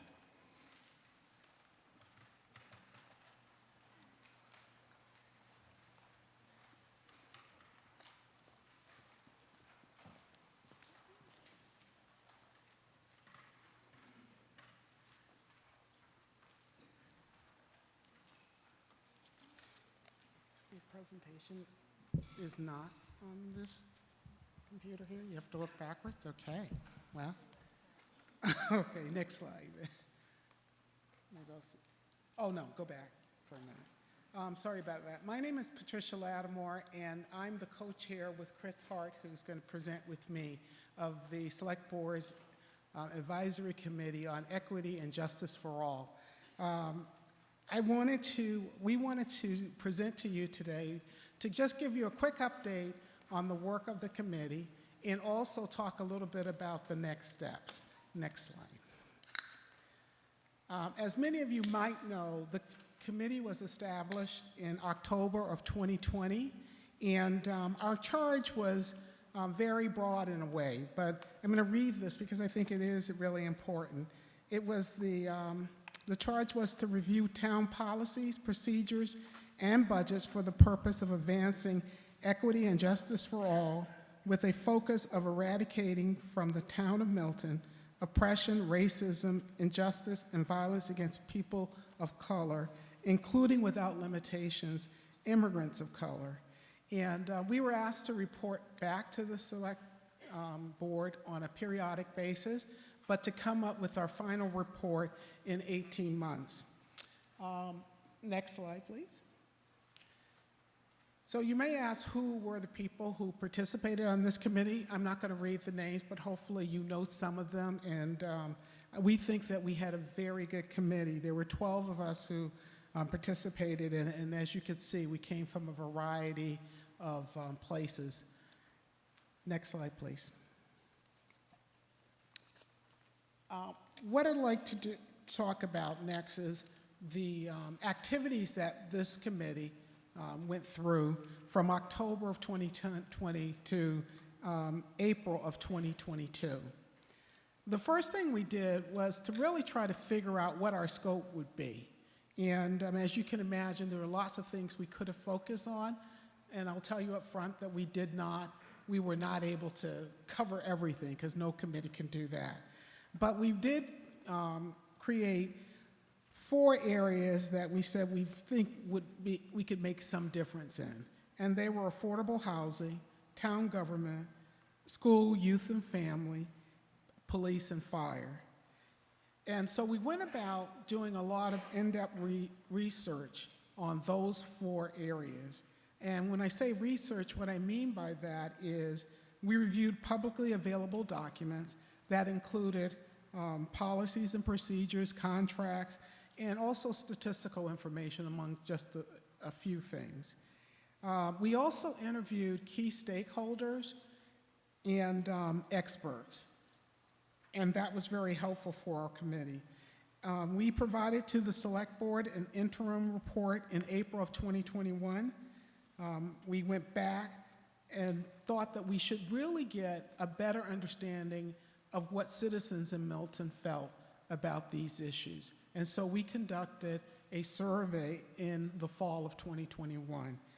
And finally, last year in April, we presented our final report to the Select Board. So if you can go to the next slide. So I'm going to just talk a little bit about, because I know when we start to talk about diversity, equity, and inclusion, there's all this lingo out there, and everybody seems to have their own version of it. And I'm not going to do a deep dive on it, but hopefully I'll give you enough of how we thought about it so that you can understand some of our recommendations, which Chris will go through. The first thing we looked at is starting to think about what do we mean by diversity, and what we identified were characteristics that might differentiate one individual from another. And as you can imagine, that covers a whole lot of space. We also thought about the word equity a lot, and how we defined that was fairness and justice. And that's distinct from equality. Equality would be everybody gets the same thing. Equity would mean that each person would get what they needed to be successful. You hear the word, of course, all the time about inclusion. And inclusion is bringing individuals and or groups into the process, activities, and also the decision and policy making in the way that shares power, and that was our definition. Now, everyone, we always say there's this DEI thing, and we do a lot of shorthand for that, but diversity, equity, and inclusion is the interaction of all of those pieces that are diversity, equity, and inclusion. And we say that that is the ground which justice can thrive. So I'm going to turn it over to Chris right now, and he's going to take you through some of our methodology and also some of the recommendations that we made. Chris?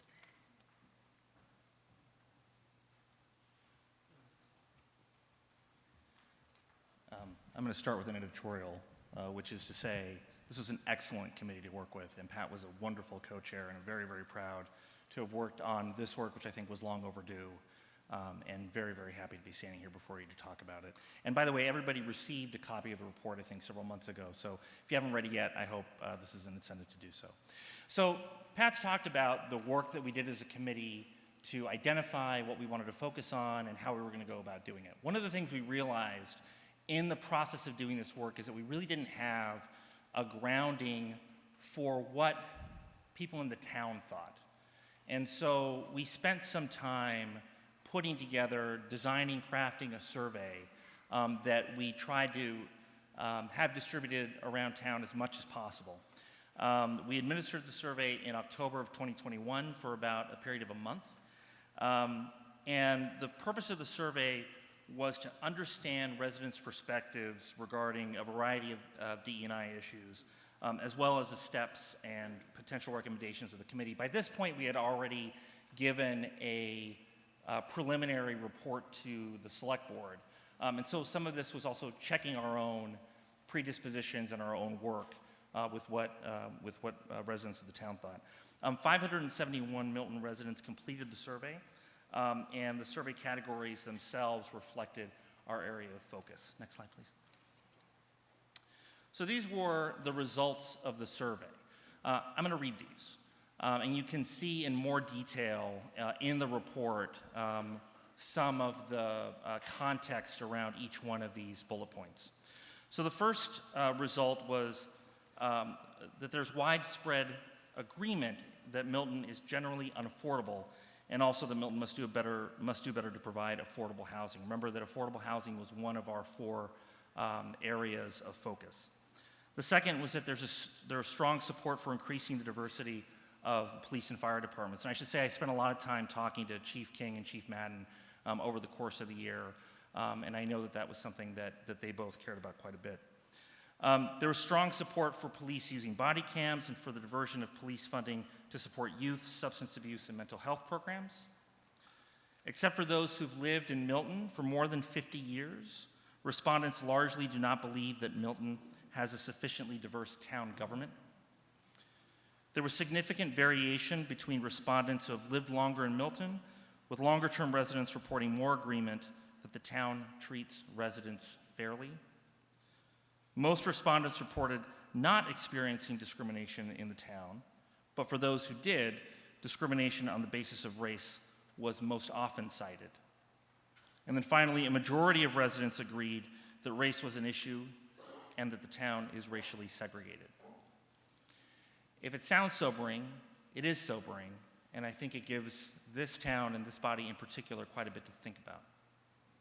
Next slide, please. So we published a final report that we provided to the Select Board, and the report had two primary goals. The first was to inform the Select Board and Milton residents of the work of the committee, as well, in particular on our observations and recommendations. And the second was to create a common baseline and understanding on the status of diversity, equity, and inclusion based on the observations of the committee. Next slide, please.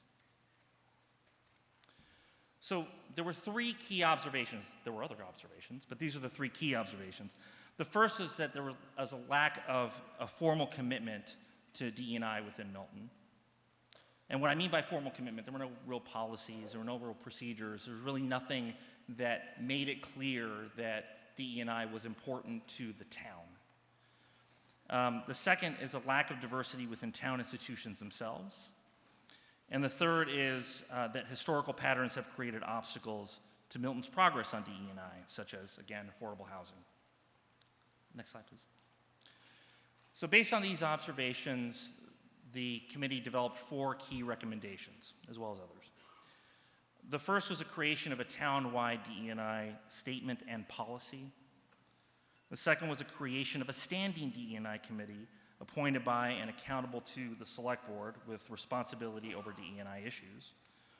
The third was continued education and dialogue around affordable housing. And the fourth was a focus on youth sports, which we recognize as a committee was critically important to children and families in Milton. Next slide, please. Thank you. I'll give it back to Pat.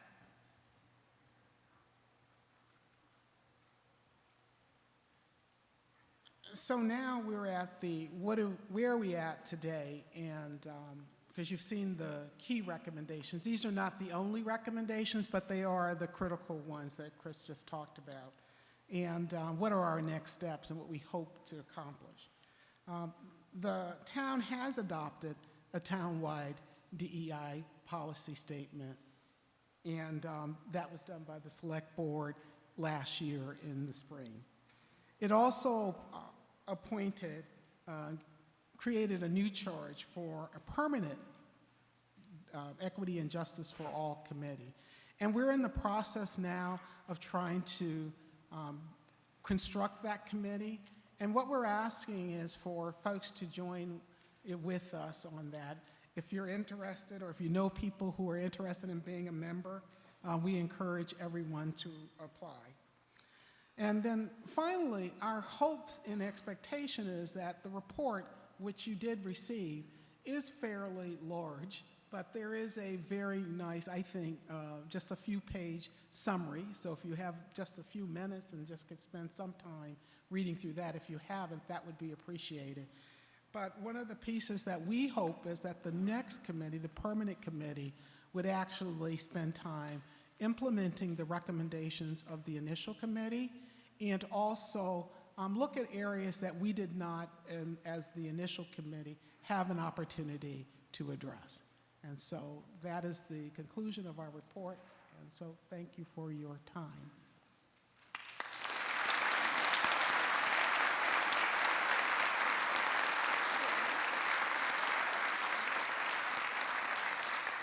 Are there any questions for the chairs? Very good, thank you. Next, I'd like to hear from Mr. Michael Sutphin, who is the chair of the Audit Committee.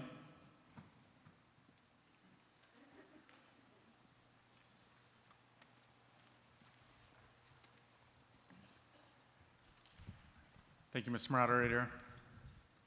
Michael Sutphin here, pleased to represent our 5-member audit committee. Our primary role is to oversee the external auditors who do perform the annual audit of the Town of Milton financial statements. We have a June 30th year end. We come to the town meeting each year to present findings from the external auditor, and that's what I'm here to do tonight. They really just had 2 comments in the current period, and then there was 1 comment from the prior year that they wrapped up. We can go to the next slide. That lists our committee members and our role. The next slide. So these are the 2 current year comments that the external auditor highlighted. Again, this is for the June 30th, 2022 audit year end. Both of them were related to debt. So our long-term debt we had some new issuances that were not being reconciled to the town treasurer's books or to the statement of indebtedness. That's the first comment. The second comment on the bottom half of the page, we had some short-term notes that were originally recorded as revenue, which should have been booked as a payable. The root cause in both of these findings really related to some transition and staff turnover that we had in the town. These were not previously issues within the prior year audit, and we don't expect them to be issues in the current year audit, and that staffing matter has been dealt with. The prior year comment, this was a matter that had existed for a number of years in the town treasurer's office related to the reconciliation of certain cash accounts, and it was resulting in some differences that had been unreconciled. Those differences had been immaterial for many years, and they had really come down to a very small amount in the most recent year, and our external auditor was comfortable closing this out as a comment going forward due to the immateriality of those items. Those are the three matters we want to report to you today from the Audit Committee. Appreciate Mr. Marauder the chance to speak tonight. That concludes our remarks. Are there any questions for Mr. Sutphin of the Audit Committee? Very good. Thank you, Mr. Sutphin. Great. Thank you.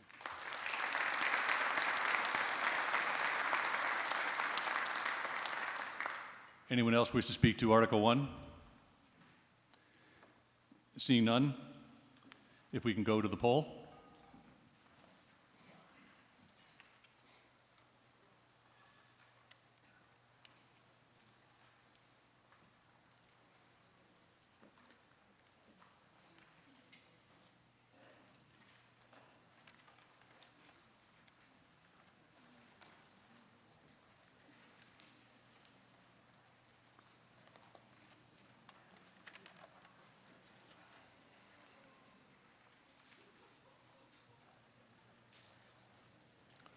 I declare a majority vote. Article 1 passes. Thank you.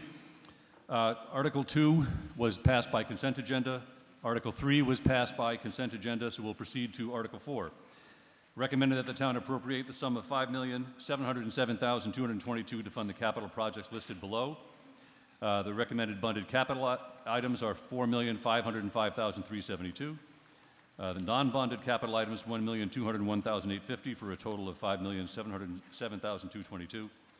And that to meet said appropriation, the treasurer, with the approval of the select board, is authorized to sell and issue bonds or notes of the town, aggregating not more than $4,505,372 under and pursuant to provisions of Chapter 44, Section 7 of the Mass General Laws, as amended or any other enabling authority for the purposes listed under the heading bonded capital items, including the payment of costs incidentally related thereto, and to issue bonds or notes of the town, therefore, and that the select board by and hereby is authorized to accept and expend, in addition to the foregoing appropriation, one or more grants or gifts from any other public or private funding source, and that sum of $1,201,850 be appropriated from funds certified by the Department of Revenue as free cash for purposes listed under the heading non-bonded capital items. Does anyone wish to speak to this article? This will require a 2/3 vote because it's borrowing money. Seeing no one, if we can open up the poll.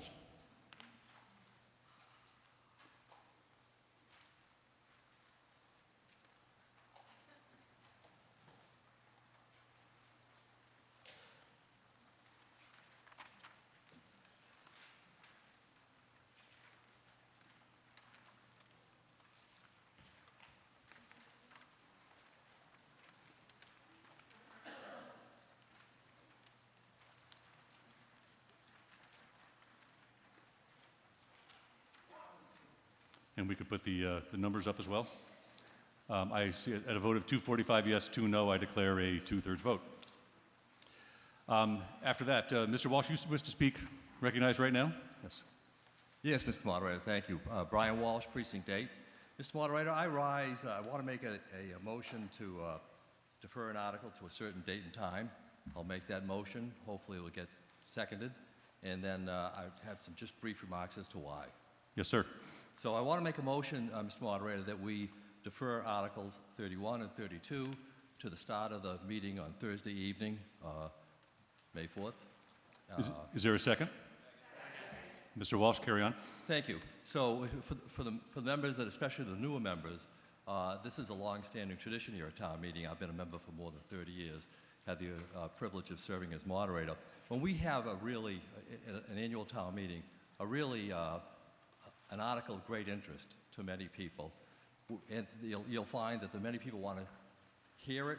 Residents might want to come and listen to the debate, and certainly a lot of people want to participate. And the best way to do that, we never know when we start any evening how long it's going to take to get finished articles. And so the best way to handle those key interest articles is to use this ability to say, we're going to start that debate on that important article at a certain date and time. And over my time as a town meeting member, it has served well. It's not often used, but I think it's very appropriate. I don't think there's anyone in the room that doesn't realize that Article 31, which is the so-called, well, that's not so-called, Article 31 and 32 are of great interest and great importance. So, Mr. Moderator, that is why I make this motion. Thank you, sir. So the motion, just for the body knows, is to postpone Article 31 and 32, 31 to begin first at the date of May 4, the time is 7:30 p.m., a date and time certain. It just requires a majority vote. Does anyone wish to speak to this motion to move to date and time certain? If you would, thank you. Please come to the front.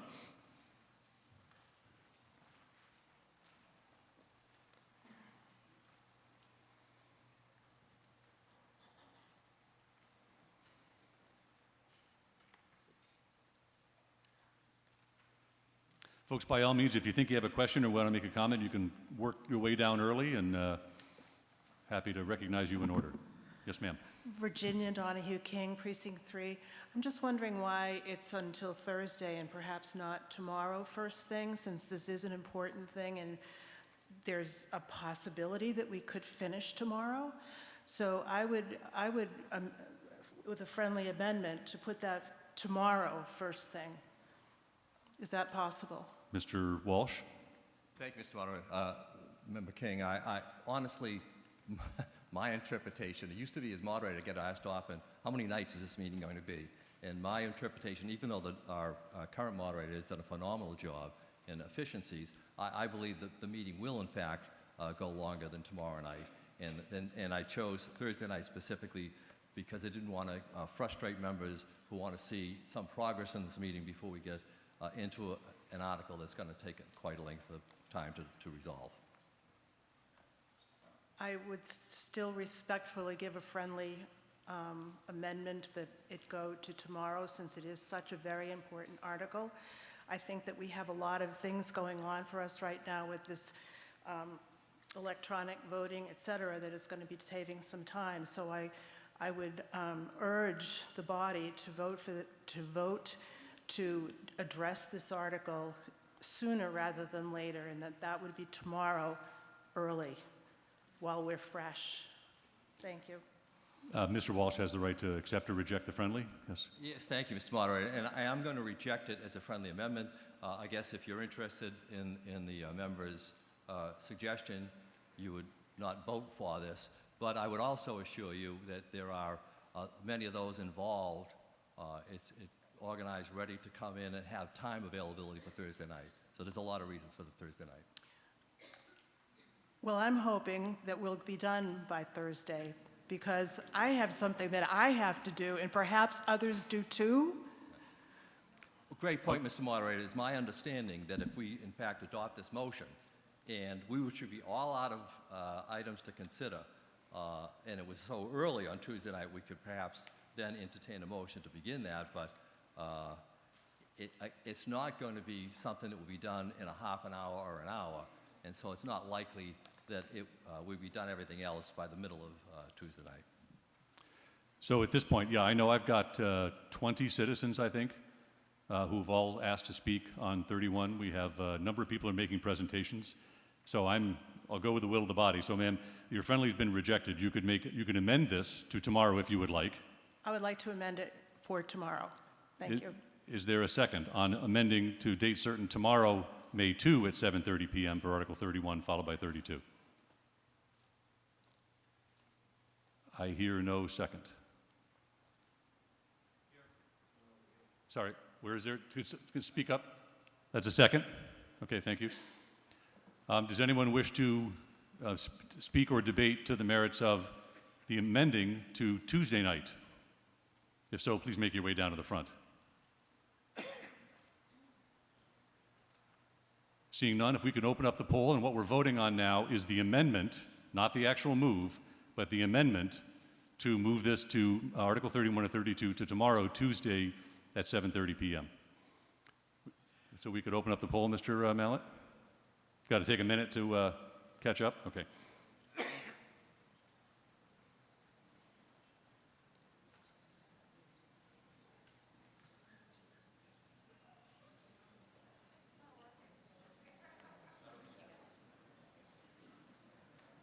We haven't opened up the poll yet.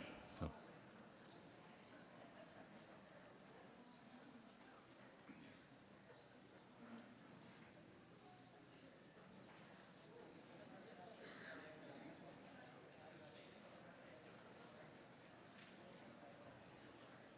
Okay, now the poll is open.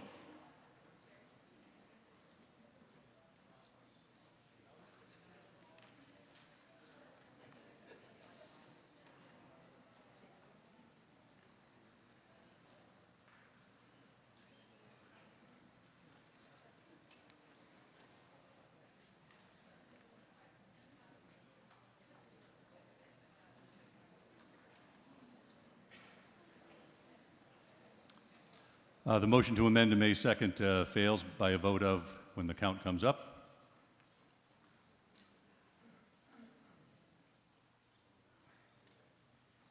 Uh, 35 yeses and 201 noes.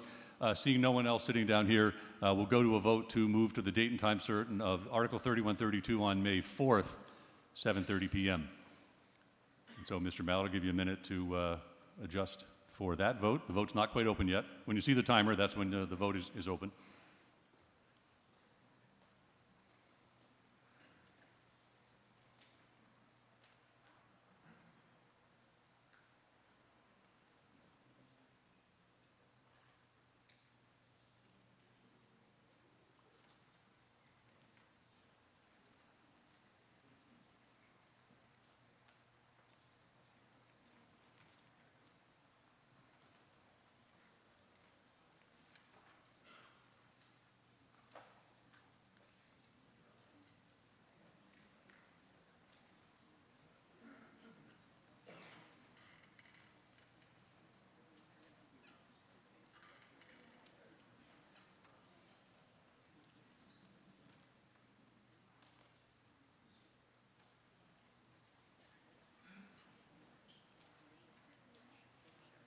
And the voting's open.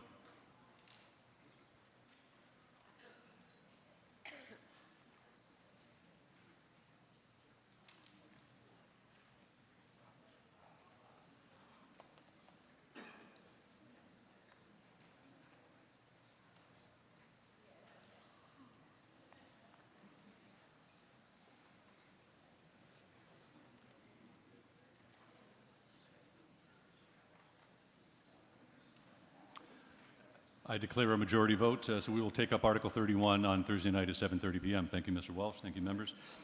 With that, Article 5 was by consent agenda, so was Article 6, and 7, and 8, and 9. And we are on to Article 10. Recommended that the town appropriate the amounts shown in the following tabulation under the heading Recommended FY24. Inspectional services, $613,057. Fire, $6,260,519. Emergency management, $10,935. Police, $8,214,818. Total public safety, $15,099,329. And that to meet said appropriation for leash law enforcement, the sum of $5,000 be transferred from the dog licenses surcharge account received pursuant to Chapter 187 of the Acts of 1981. $15,965 be raised from the tax levy, and that $78,364 be appropriated from funds certified by the Department of Revenue as free cash. Does anyone wish to speak to this article? Please make your way down front. Yes, ma'am, you're recognized. Good evening, Mr. Moderator. Jill Clark, Town Meeting Precinct 4. The comment in the warrant says that the free cash will be allocated for the purpose of hiring 2 police officers, specifically with a focus on community service and traffic enforcement. And I was wondering if a little bit more detail could be provided about the responsibilities of those officers and the need for those additional officers. Sorry, you're just a little faint. Something about traffic enforcement? Maybe just really close to the mic, please. 2 additional officers for traffic enforcement and community services. I'm looking for some additional information about the need for those officers and the role of those officers. Okay. Mr. Zulis, can you answer that question? Thank you, Mr. Moderator. Mike Zulis, Precinct 3 Town Meeting Member, Chair of the Select Board. I could try to answer the question, but Chief King is here, and I think Chief King is probably more able and much better able than I am to answer the question about those 2 additional officers, if you'd like to. Chief King, you're recognized. Thank you.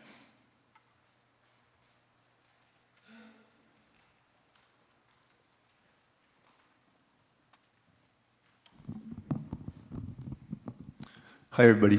John King, Police Chief. Sorry about that. Basically, we created a community services division that includes traffic and community outreach. For the past 2 years, there's been no officers assigned to that due to a lack of staffing. The problem, a lot of it's HR related. We have about 10% of the department's vacant, about 10% is out either injured or extended family medical leaves, issues like that. Then on any given day, you lose about another 10% to vacations, sick days, personal days, etc. So unfortunately, we've been running about 30% short. So basically, there's no way to put people back in that unless we get some additional staff. And if we were to get those bodies, it would allow officers designated to those programs who wouldn't be reassigned to sectors.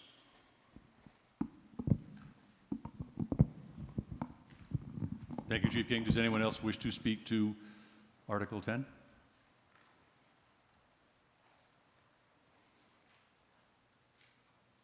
I guess not. Okay. With that, we'll open up the poll. Mr. Mallett?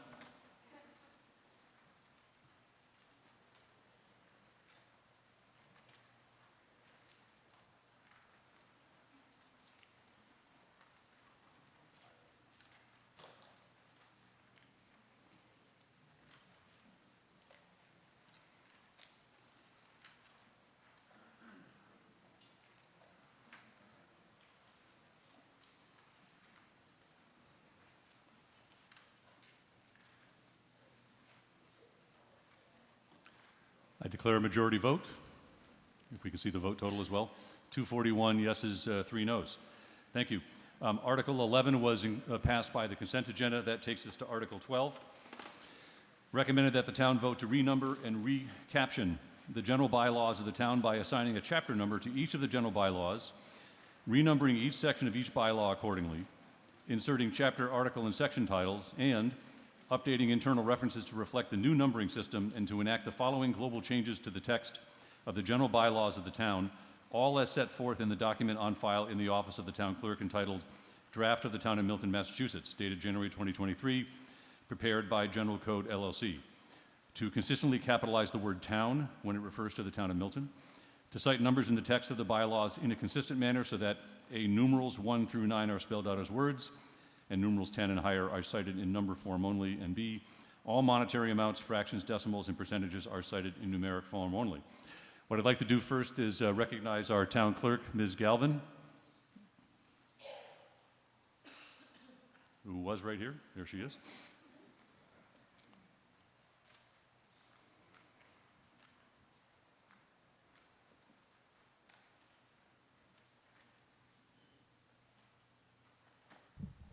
Good evening. I'm Susan Galvin. I'm ex officio, Precinct 7, and I'm the town clerk. So as the town clerk, it's my sworn duty to provide the town, its citizens, and other stakeholders a certified copy of the bylaws. Back in 2017, under Article 8, town meeting authorized the town clerk to make up-to-date, accurately indexed print and digital copies of the town's general bylaws, zoning bylaws, and to make it conveniently available to the public. At that time, we contracted with a firm called General Code. General Code is a firm specializing in the digitalization of local bylaws. It has over 60 years' experience, 4,000 local government clients in 44 states. What General Code did was they took the PDFs of our bylaws and the true copy attests, and they double keyed them. And what double keyed means is 2 word processors typed up the documents, they compared them. If there were any for lack of a better word, any mistakes, they would go back to the original bylaws, check them, and make the correction so that it was accurately reflecting our bylaws. This is a process that they have done for, like I said, with 4,000 other governments. They feel that it's got a 100% accuracy rate. And so then once they do that, they put it in their special format. It's called XML, and it's a publishing system. And what that does is it adds chapters and articles to our bylaws so that it would go in their formatting system. So our content was not edited to complete any spellings or grammatical errors or unclear any duplicative text.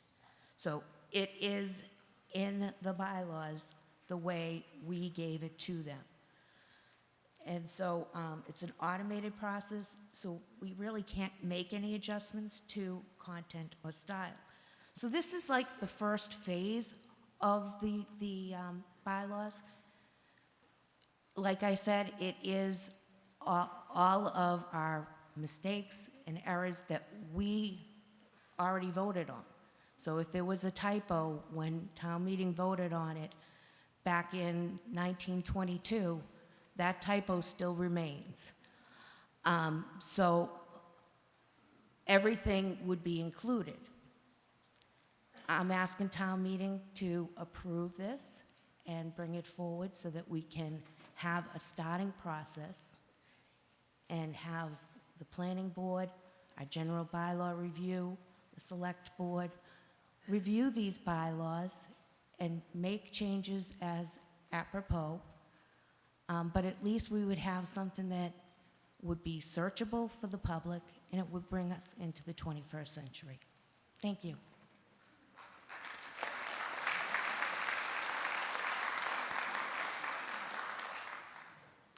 Yes, Mr. Zulis, you're recognized. Thank you, Mr. Moderator. Taking a cue from our friends on the planning board, the select board has a proposed amendment, or a proposed friendly amendment to Article 12. We don't have it in writing, I don't believe, although I have it typed up here. I'm not sure where this is. But it's one sentence, Mr. Moderator, and if I could read it, maybe we could add this as a friendly amendment. Okay, thank you.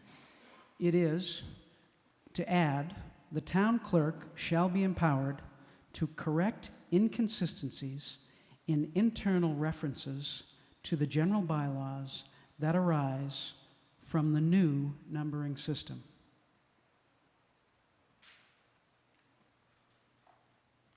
Can you hand that text to the warrant committee clerk and she can actually enter it in? You're offering that as a friendly amendment? Yes, Mr. Moderator. Madam Clerk, do you accept that friendly amendment? Warrant committee, since this is your recommendation on the floor, what does the warrant committee think of this friendly amendment?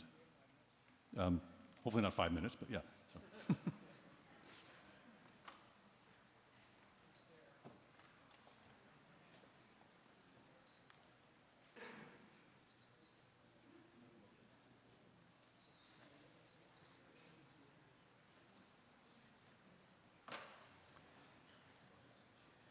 For the new members, when we get a friendly amendment, our process is to ask the submitting body what their opinion is of the friendly, and also to always consult with the warrant committee if we're modifying their recommendation, because they're the main motion on the floor.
Mr. Humphrey, if you can go to the mic and just give us your opinion of the warrant committee.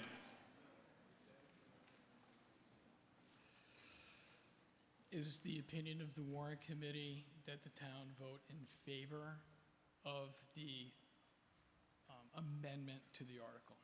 And that would Friendly be amendment. Yes, friendly amendment.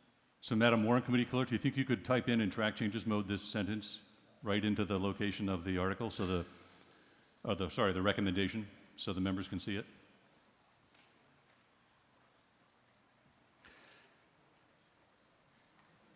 While that's coming up, if you have an interest in discussing this motion to amend and you want to make your way to the front.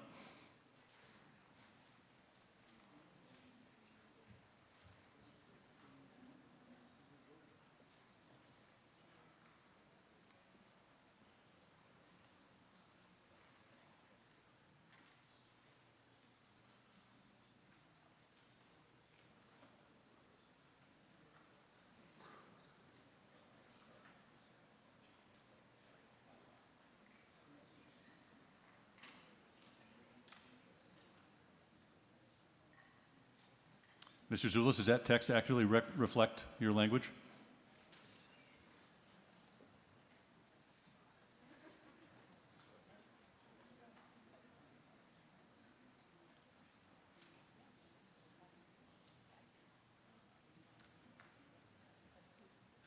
It does, Mr. Moderator. Thank you. And if I may, just Please. to add a couple of points to what the clerk mentioned. The Select Board supports this article because the Select Board thinks the town needs to do business. And right now, the town can't do business with its bylaws in the shape that they're in. The Select Board also believes that this is an access and transparency issue. The current bylaws are not online. They are only found in the clerk's office. So for those who can go to the clerk's office and find their way through all of these amendments to the bylaws and try to piece it all together, there is some level of access. But for someone who can't go there from 9 to 5 and someone who can't get there, there is an access, there is an equity issue. And so to put these bylaws online will allow the town to do business, will allow the residents and the people who want to do business in this town to have access to the bylaws. We don't have that now. The town needs to do business, and we support this article. Thank you, Mr. Moderator. I almost called you Your Honor. If I get the bowler hat, you can call me Your Honor. So, does anyone else wish to speak to this motion to amend? Mr. Whiteside? I don't really understand it, but I mean, if the clerk is authorized to do this, when is this going to happen? After we vote? Perhaps Mr. Zulus and Madam Clerk? So, Mr. Whiteside, your question is, when would they make these correct these inconsistencies? Yes, that's my question. Yes, my interpretation is, but Mr. Zulus, that if we vote to amend this, then afterward, during this renumbering process, the clerk will be empowered to then correct the inconsistencies in the bylaws. That's correct. That's correct, Mr. Moderator. And this is a friendly amendment that I believe was accepted. Yes. Yeah. So, fair point. You're right, Mr. Zulus. We don't have to debate the motion to amend. You're right. We vote a bylaw, and then the clerk changes it, and without another vote, it becomes the bylaw? I've never heard of that procedure. Okay, very good. Does anyone wish to then speak to this amended recommendation? Sir, you're recognized. Yeah, Brian O'Halloran, Precinct 3. Curious, is there any oversight if we're giving the town clerk this power? Is there any oversight, review? Good question. Because this is typically something that's done by a committee, and now we're giving the power to the town clerk to make these changes. That's a lot of power. Is there any oversight? Okay, we'll get that answer for you. Mr. Zulus, do you have an answer on that process question? Thank you, Mr. Moderator. The view is, and I think town council may be able to speak to this, is these are non-substantive changes. This is not a substantive change to the bylaws. These would be just to correct any inconsistencies, if they exist, in numbering. And so there wouldn't be any substantive change. And I think then if needed, town council, I think, can speak to that as well.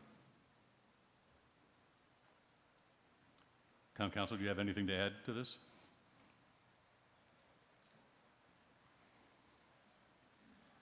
Good evening, Kevin Freitag from the Office of Town Council. I think that this amendment is permissible. I'd look at it as something you might call a savings clause.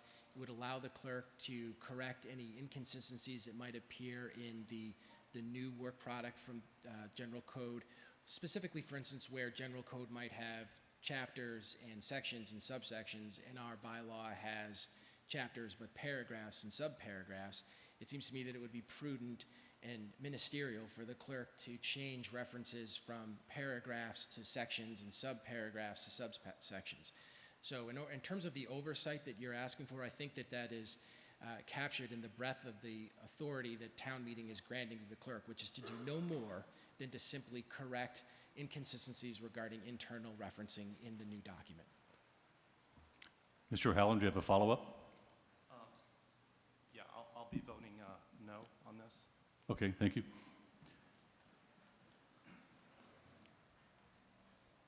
Yes, ma'am? Hi, I'm Denny Swenson, Precinct 5, town meeting member. I just had a question. How many changes? You have to face the mic there, How thank you. many of these numbering changes are we talking about, and how significant is it throughout? I'm just thinking of how much work could fall on Sue Galvin as an individual. How much of a mess is this? I guess I was curious. I don't know if there's somebody from the committee who could speak to that. Ms. Galvin or the Bylaw Review Committee Chair, is there a answer to the amount of renumbering that's going on? Mr. Mullen, you're recognized. Peter Mullen, Town Meeting Member, Precinct 2, Chair of the Bylaw Review Committee. My understanding is that there are literally hundreds of references in the document that General Code has produced.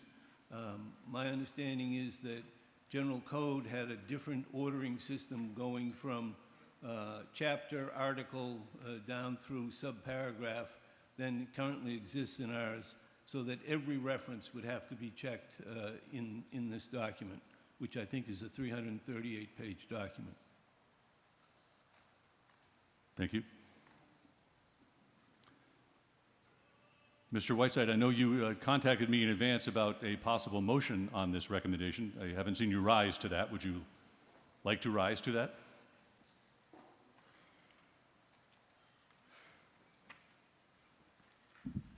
Yes, I'm. Could you just introduce yourself again, precinct? My name is Alexander Whiteside. I'm a town meeting member from Precinct 9. I'm a former member of the Planning Board, and I've written a lot of zoning in the past. And I move that Article 12 on the 2023 annual town meeting warrant be referred and sent to the town clerk and planning board for further study and revision, with the hope and expectation that a revised warrant article will be submitted for action by the 2023 fall town meeting.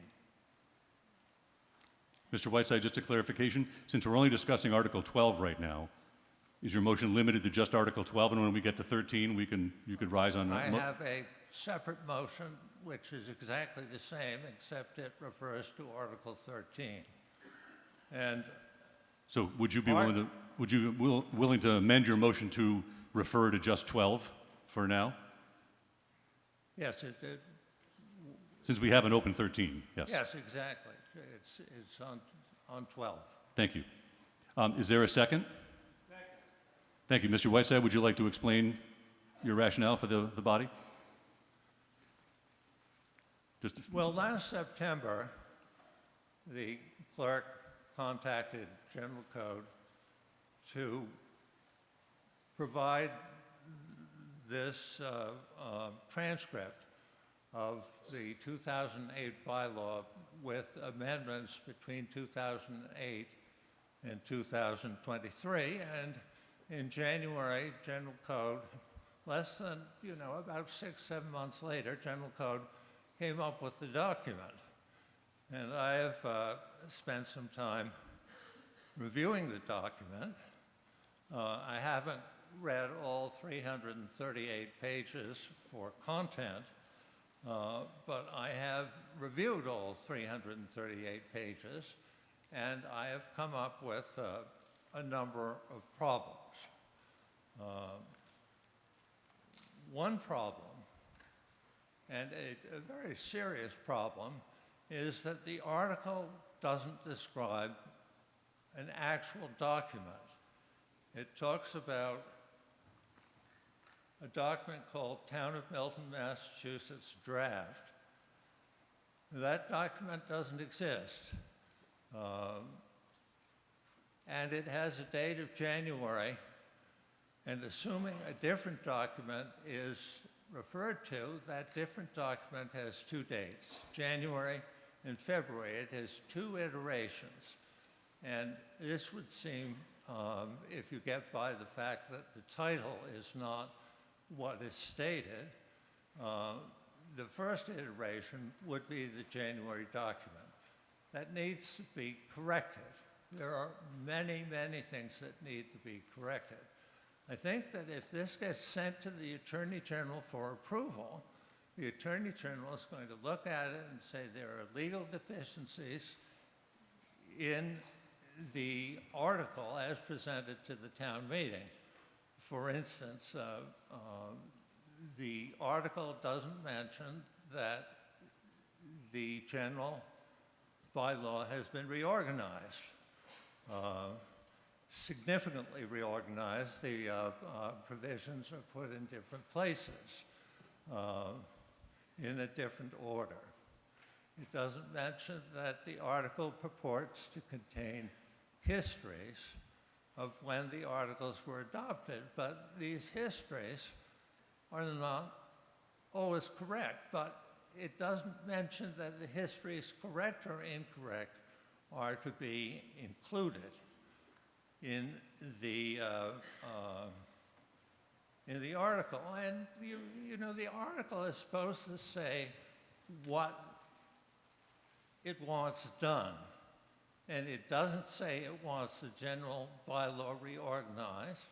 It doesn't say it wants histories included. Maybe these are good things to do, but the article should say they're being done, not just do it.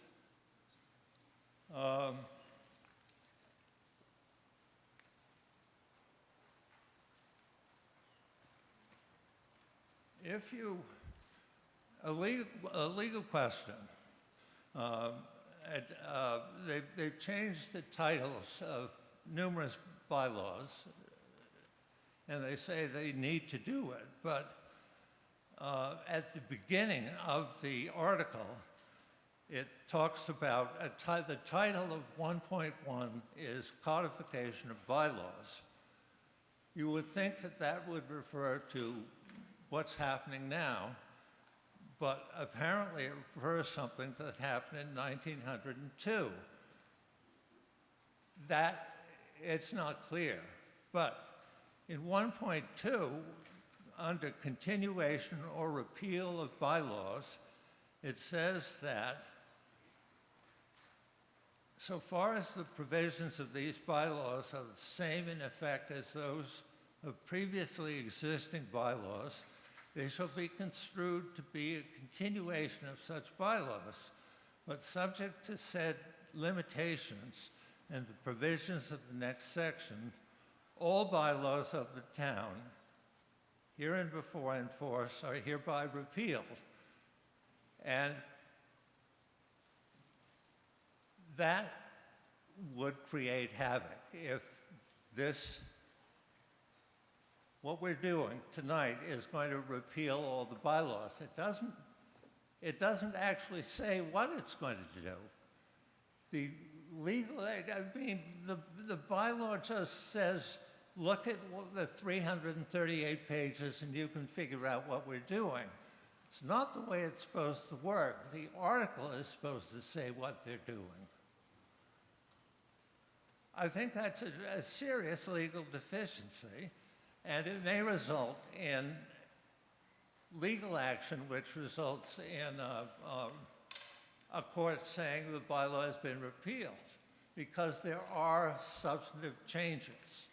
They can say that changing section to article and subsection to section makes no difference, but it does, because the text of the bylaw talks about matters contained in this section, matters contained in this subsection, matters contained in this paragraph.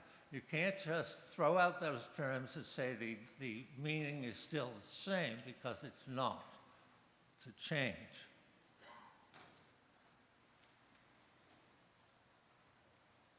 As I say, they just say they're going to renumber and recaption the bylaws, but they do much, much more. And not that it can't be fixed. It can be fixed. A proper article with legal language saying exactly what the article does, and we're correcting the errors in the 338-page draft. We can have something that's worth passing by the summer. And to say that we need the bylaw now, it's not exactly true, because we have what's known as the planning board version of the bylaw posted on the planning board website, where anyone can get it electronically. And it does need to be updated after 2017, but they have the material necessary to do that, and it could be done within 30 days. You got about a minute left, Mr. Whiteside. What? About a minute left. All right. Well, there are numerous problems in this, in the 338 pages. They could be fixed. But why pass something that is flawed under an article that's legally deficient, and when all these things can be corrected, and we can do something that the town can be assured is going to do what is intended? Because I think that if this passes, the town is going to see some very unfortunate unintended results. Thank you, sir. Madam Clerk, you're recognized. Point of order. Yes, sir. I thought we adopted a rule that no person is allowed to speak twice while other people are waiting. I'm sorry. Are you referring to yourself, sir? I was hoping that recognizing the submitting body to reply to Mr. Whiteside's comments. Does he have any objection to that? But Mr. Whiteside didn't make a particular question, so that's fine. Mr. Mullen, you're recognized. Thank you.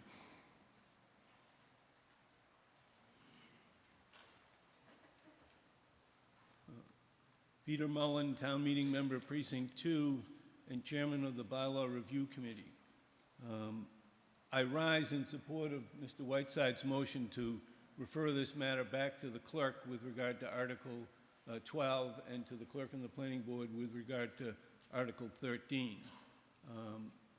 I think it's important to understand a little background here and what's going on.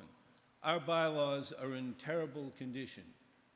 They have what's posted on the town website has not been updated to the general bylaws since 2007, and I believe it's 2009 with regard to the zoning bylaw. Everybody agrees that we need to update, digitize the bylaws. The question is whether this particular two proposals are the way to do that, or whether we ought to correct a whole bunch of problems before we try and adopt it. The Bylaw Review Committee was voted in 2015. We weren't established in 2016. In 2017, the clerk filed an article and was authorized to digitize and index the bylaws. She brought to the Bylaw Review Committee the company General Code. We had several presentations from General Code, and as a result of that, the town entered into a contract with General Code to start the process. We were in that process. We got the zoning bylaw back from General Code in February of 2019. The committee went through the bylaw 3 times and made minor revisions. We were working with the town planner to get that finalized. And in September of 2022, all of a sudden the clerk decided that this process was too slow, and that she and the building commissioner filed a request to the planning board to essentially junk what we had been doing and go forward with a new project. The planning board voted in favor of that, in support of the clerk and the building commissioner, and starting in the fall of 2022, documents were sent to General Code and they started their process over. They were supposed to finish it before January 11th, which was the deadline to close the warrant. They didn't. A document was provided. The warrant was reopened to put these 2 articles in. The documents have been rushed. No one in the town has ever proofread either of the 2 documents. People on the Bylaw Review Committee, and particularly Mr. Whiteside, have read parts of it and found mistakes with regard to getting the information there accurately. The clerk mentioned this double system that they use where they have 2 people purporting to create the same document, and then they look for differences between the 2 versions. What hasn't been addressed is that General Code, as part of its process, has introduced hundreds of new captions on sections of the bylaws. They've also introduced notes at the beginning of bylaws purporting to tell where the bylaw comes from, what town meeting, what article it was adopted in. None of those things have been proofread. We know that some of those are inaccurate. One example that sticks out in my mind is the article relating to the Council on Aging. They say it comes from the 1934 town meeting. I know that's not true. The document just has been rushed. The proposed friendly amendment that was just referenced is a result of questions that have been raised about the internal references. A bylaw may, particularly in the zoning bylaw, it may refer to some other section in the bylaw. General Code has a completely different numbering system than our current bylaws. What they call an article, one calls it a chapter, someone else will call it an article. It goes through 5 levels, I think, or 6 levels of subparts to bylaws. There are all kinds of references back and forth within these. None of them have been checked. No one has ever tried to see that these references are actually what is being referred to. I don't believe the clerk has the inclination to go through and proof all of those after we vote on this article.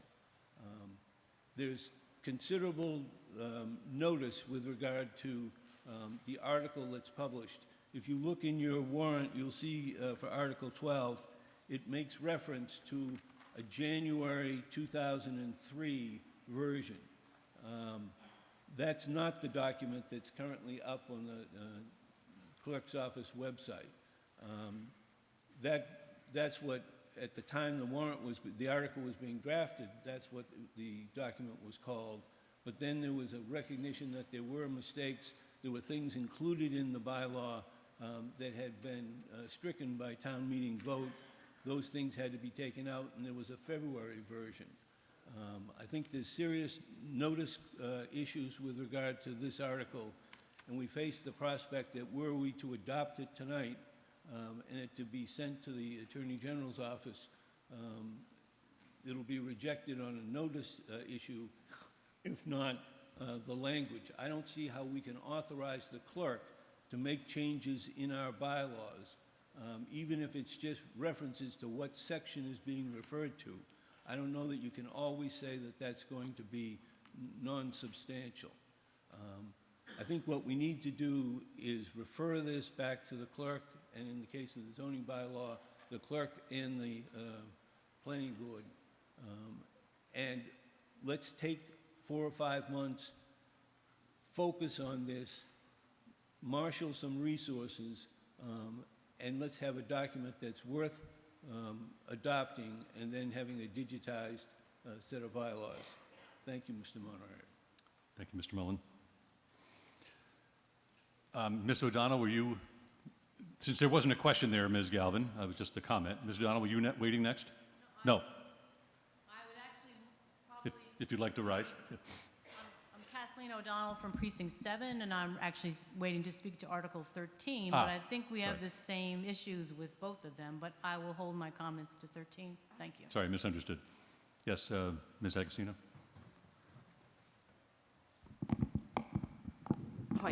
Diane DiTullio Agostino, Precinct 9. I have a point of order question. The town clerk accepted the friendly motion, correct? Yes, and the warrant, with the support of the warrant committee. Right, correct. And then we heard from town meeting member Alex Whiteside, and I can't remember, did he actually make a motion to refer back? And it was seconded, but his motion was slightly different than the head of the bylaw review committee, because I believe Alex had a deadline. So can we please clarify what we're actually voting on now? Very good. Mr. Whiteside, since you made this motion, would you clarify for the body the exact motion to refer language for the member? Can you get to the microphone? Well, okay. This is the motion. Alexander Whiteside, town meeting member, Precinct 9, moves that Article 12 on the 2023 annual town meeting warrant be referred and sent to the town clerk and planning board for further study and revision, with the hope and expectation that a revised warrant article will be submitted for action by the 2023 fall town meeting. Thank you. Diane DiTullio Agostino, Precinct 9. Are we able to amend that to have the language read that it would be, instead of, we don't have it up on the board to read it, so I'm not 100% sure. It sounded like hope. And in the past, I think sometimes we have had deadlines for submissions, so I'd appreciate if we could find out if that would be a possibility to get this back in the fall, and then I'd, whether it's a friendly amendment to his hope. I'm not sure I understand your point. Well, can we get the proposed motion on the board so then we'll know for sure what we're referencing? Mr. Whiteside, in the documents you sent us, is that language? Yes. It's the first sentence in the motion I sent to you. I go on to mention a written memorandum, but that's not part of my motion. Very good. If you could look at the language, is this the motion That's that you submitted in advance? Yes. And now, ma'am, what's your question?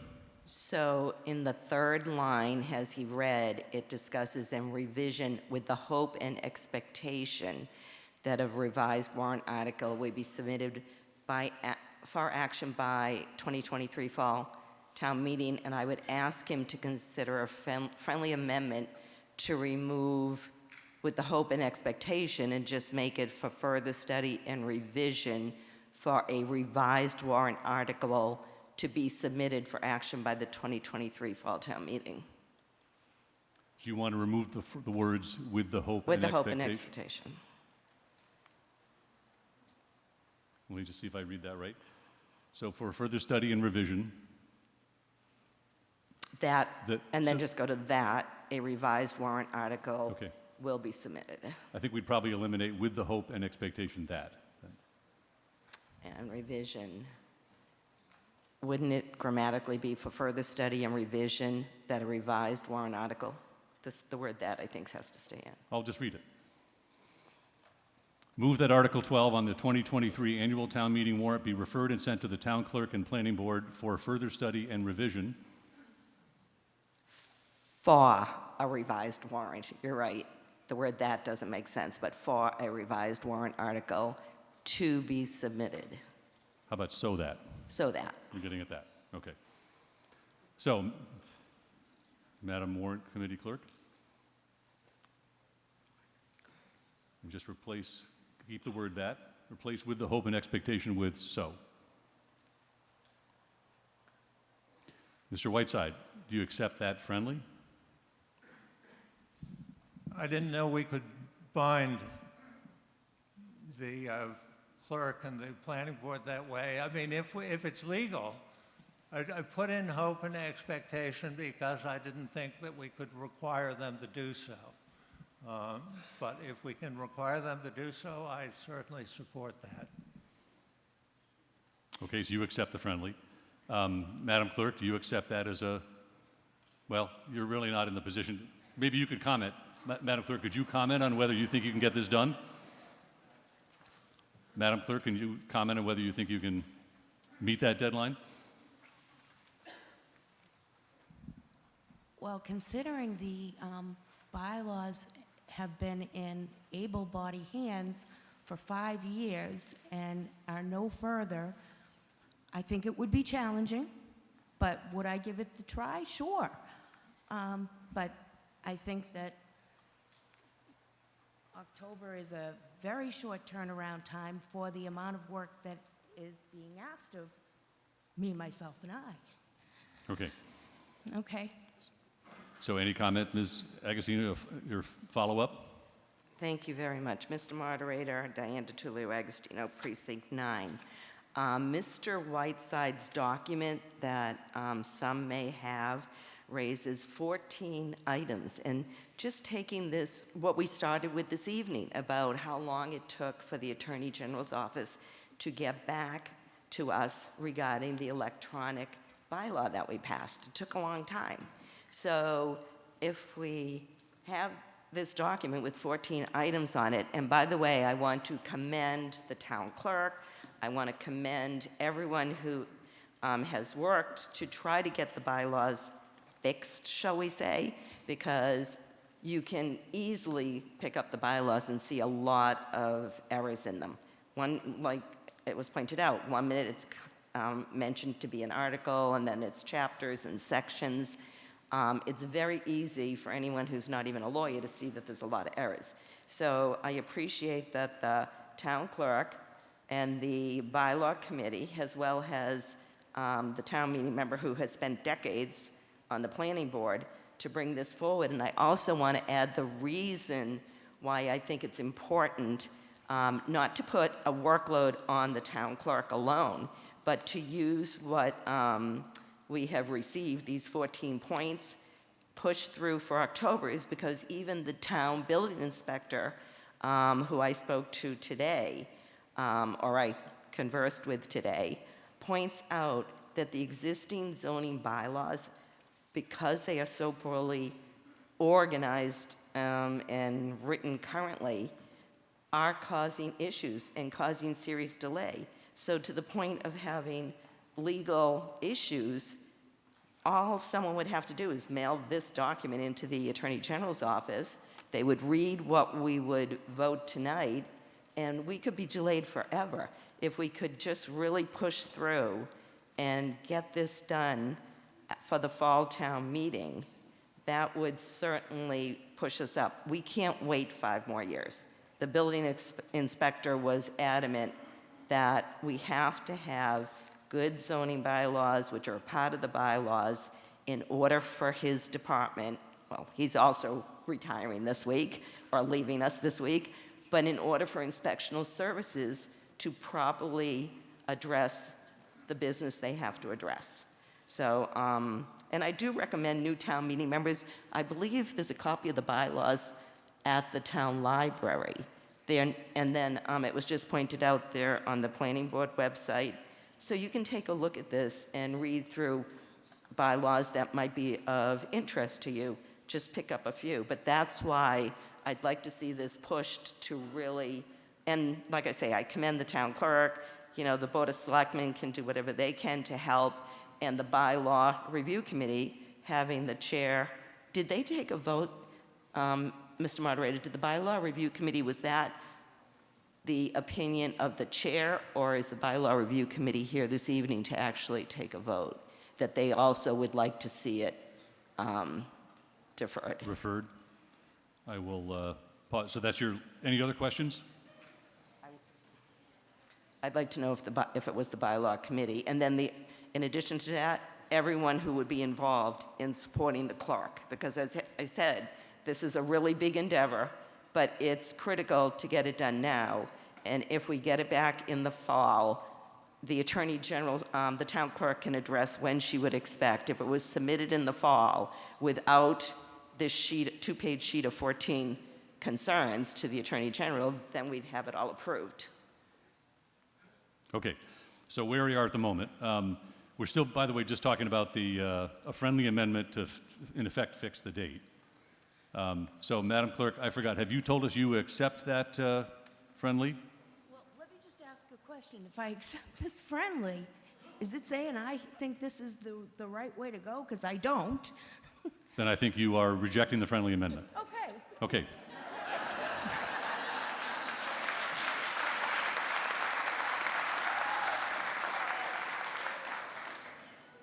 Okay, so but that's your opinion. However, it's Mr. Whiteside's decision to accept the friendly or not, since you made a friendly amendment to Mr. Whiteside's motion to refer. So, Mr. Whiteside, I just want to be clear at this point. Do you accept Ms. Agostino's date in your language? Well, it's been pointed out to me that sending it to the general bylaw to the planning board rather than when we're not talking about the zoning bylaw, even though the zoning bylaw is part of the general bylaw, it does seem to me we should send the general bylaw excluding the zoning bylaw to the clerk for this action. And if the bylaw review committee, I have no doubt would be of assistance. So I just wanted to make sure we remove some language. Ms. Agostino recommended removing some language. So instead of the hope and expectation, is now saying it'll come back in the fall of 2023 town meeting. Do you accept that friendly? I think that's fine. I think that maybe she would want to take out the planning board on the general bylaw. Well, you have that in your motion to refer. The planning board you're going to refer this back to the planning board. You already included that. I did. Okay, so that's covered. Okay. All right, so you've accepted the friendly amendment. Yeah, we'll get to that. So, Mr. Mullen, now the bylaw committee, have you an answer on this motion to refer? Peter Mullen, Precinct 2, Chair of the Bylaw Review Committee. The Bylaw Review Committee has not taken a vote with regard to this motion to refer back. We have discussed the draft that was obtained from the clerk's office of the recent work by General Code. We feel like, as a committee, we were all of the view that there were numerous errors and that more work needed to be done, but we never put it to a vote. Okay, so now we have the answer that was just, by the way, he was answering the opinion of himself on the motion to refer, not so much the date certain, but it sounds like they didn't take a vote on either one of those. Warrant Committee, do you have an opinion just on this friendly, on the date certain? Since we look to you for guidance, since you study these issues? It's ultimately Mr. Whiteside's decision because it's motion to refer, but I'm curious what the Warrant Committee thinks.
Mr. Whiteside?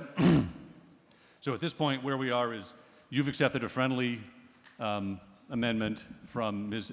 Agostino. So the language up here is the way you'd like this to read at this point, right? I would like to remove the planning board. From your own, you'd like to amend your own motion to remove planning board. Because that was clearly a mistake. Could you get closer to the mic? Sending the general bylaw to the planning board when the general bylaw doesn't pertain to zoning for the most part is a mistake. So I'd like to remove the words "and planning board." Okay, so that's your own, you're making your own change My own on the floor. amendment. Very good. With that, I think I will ask for, he's now amended his motion. We had a second on the prior one. I'll ask if there's a second on this. I hear a second. Okay.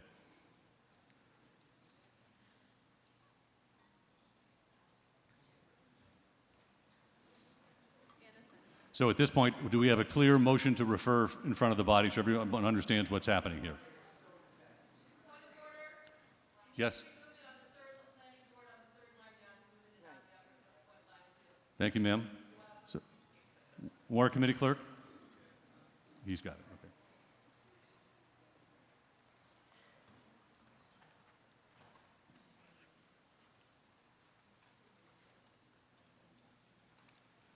Mr. Whiteside, does that reflect your interest here?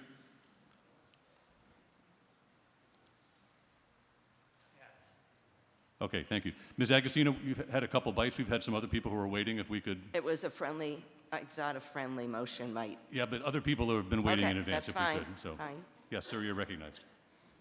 You don't want to talk to this now. You're that address your concern. Okay. Does anyone else wish to speak to this motion to refer before I recognize Ms. Agostino?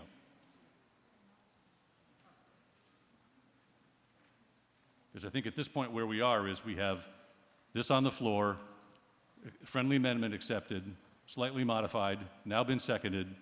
We've got something we can act on. Yes, ma'am, do you wish to speak to this motion to refer? I do. Marcia Grills, Precinct 1. Can anyone hear me? No, down lower. You can take it out if you like, but... I'm not sure I can do that. I need a point of clarification on the process. So my understanding is that whatever this document we're talking about exists electronically. And what we're voting on tonight is to accept the electronic version. And what we're authorizing the town clerk to do is to make minor adjustments. No changes to content, but minor adjustments for readability. That's my understanding. So I guess that's my first question. Is my understanding correct? Perhaps, do you have a couple questions? Or do you have a, ma'am? I do. Well, and again, I just want to make sure that there will be an opportunity when this phase is done for the people who are most, have the most expertise to review the content before it goes to the Attorney General. Okay, so you have two questions. Yes. Is the intent of this just to do minor, minor inconsistencies in numbering and codification? And second, will town officials have an opportunity to review the final product before it goes to the Attorney General? Yes. Okay. Thank you. Then, Madam Clerk, can you describe the process we're going to follow and answer those two questions?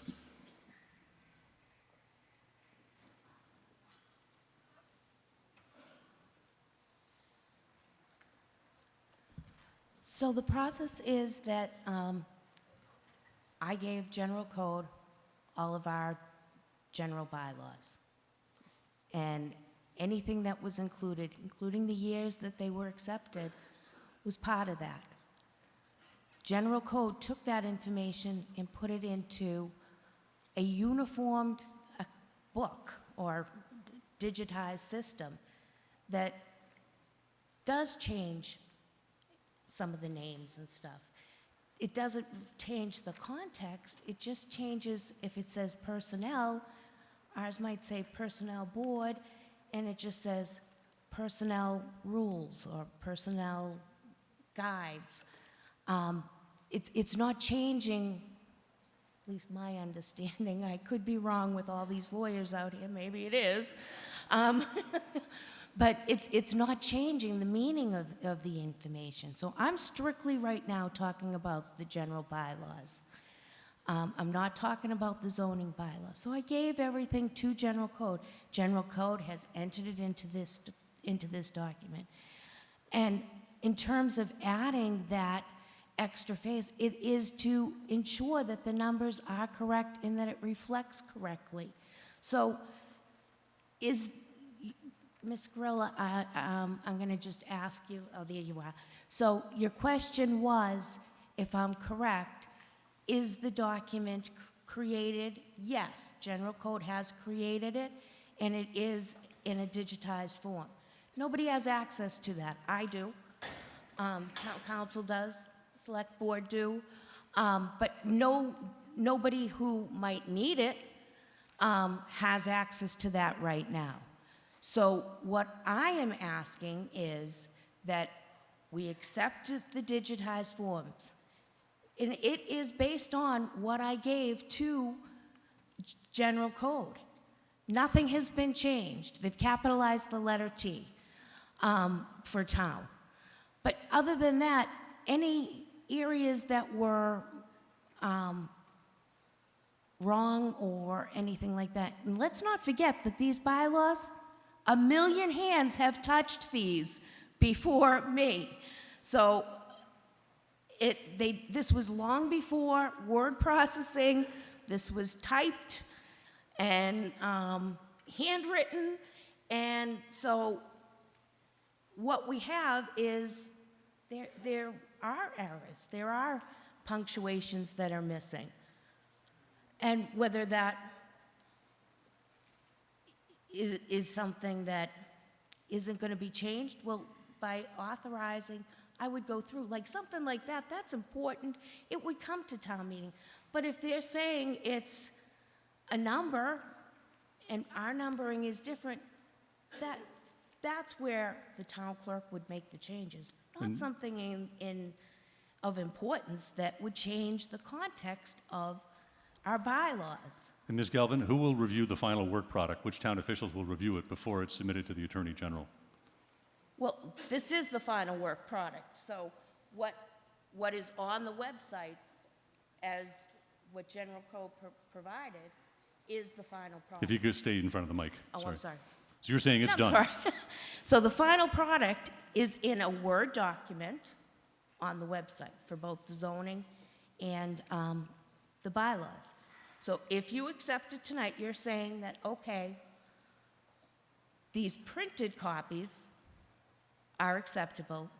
We can now put the digitized copies out there, and as we're going along, we will check them and make sure that everything is correct. Right now, the way the documents are, it would be very, very hard, and there's more, let me put it this way, I think there's more chances of errors if we do it with me and a member of my staff going through and going back in the books. I think there's more of a chance of something being missed than doing it this way and moving forward. This is step one. We're going to review it and make sure everything is in there that was the original intent. Right now, it's very difficult to understand what the original intent of the bylaws was. So, ma'am, just so I'm answering the member's question, you said the work has been done. So the things that are here, assigning chapter numbers, renumbering sections, inserting chapter, article, section titles, that is all done in the digital version. Yep. And you're saying That you their are... vote tonight would either say yes or no, and then if it comes back to me, So you're saying if the town meeting passes this, you're sending it to the Attorney General? It's done? correct. I think that answers the member's question. Okay. Thank you. Sir, did you wish to speak to the motion to refer?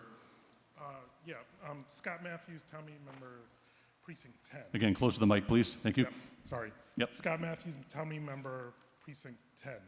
I'm just trying to get a little clarification on what we're trying to vote on this motion. It sounds like the concern is that there's probably around what the clerk just said about some of the minor changes, and I'm just trying to understand if what's being asked is that we postpone this and then we get like an itemized list of these changes, and then we can vote on whether or not it's okay, or if we reject this and then potentially vote on the article, then we're trusting that the clerk has done the due diligence to say everything is okay. Yes, but I've heard, sorry, go ahead. Basically what we're saying with these two things. Yes. So the contention is the clerk is saying by the submission of this and the recommendation of the warrant committee, the work is satisfactorily done. It's ready to go to the warrant committee. Mr. Whiteside has raised concerns and says there are still inconsistencies that are substantive. It's not ready to go to the Attorney General. So he's saying send it back and fix those. And the town clerk is saying, I think we've already done the work and it's ready to go. That's the essence of the debate here tonight on this motion to refer. Thank you. Anyone else wish to speak to the motion to refer? Yes, sir. Thank you, Mr. Moderator. Sean Fahey, Precinct 9, Town Meeting Member and member of the Planning Board.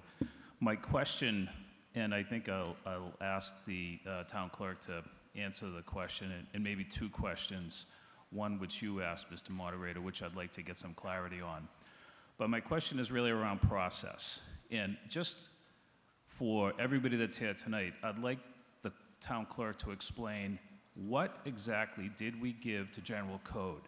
Was it a collection of electronic files, paper files? What was it that we handed over to General Code specifically? How did we give it to them? And what exactly did we give it? Was it a series of electronic files? Was it one electronic file and a series of paper files? And I would like a more specific answer to your question, Mr. Moderator. When General Code gave that product back to us, did anybody in the town review it? When we say that it's done, I don't take that to be an answer to the question that you asked, Mr. Moderator.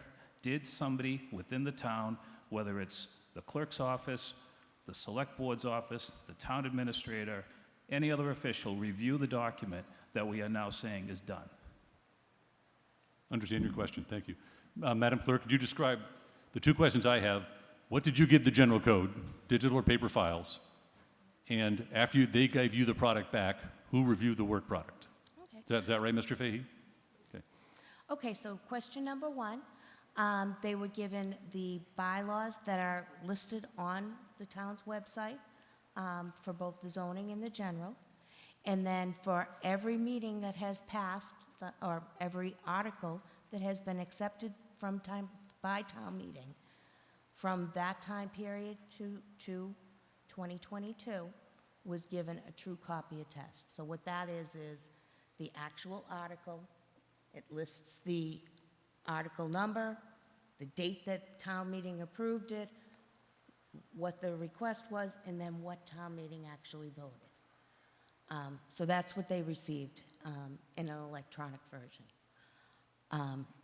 Did that answer question number one completely? Yes, Mr. Fahey. Yeah.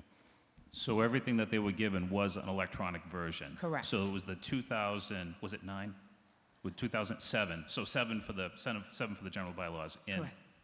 I won't even mention 13. So that was electronic, Yep. and they had an electronic version of every article that was passed. Correct. So in terms I of scanned it and then sent it to them. Understood. So in terms of our body understanding the specificity of what they received, it was an electronic version. So it should be exactly if they had taken an electronic version. They did not have to transcribe enter. it. Thank right? you. Yeah, they didn't have to transcribe any. What did they? So with their process, they do a two-key entry system. So they have two people who are typing the information separately, and then they compare those documents. So it is key entered by General Code, so yes. Okay, to the second question then, when you got the product back, who reviewed it? Was Mr. Fahey second?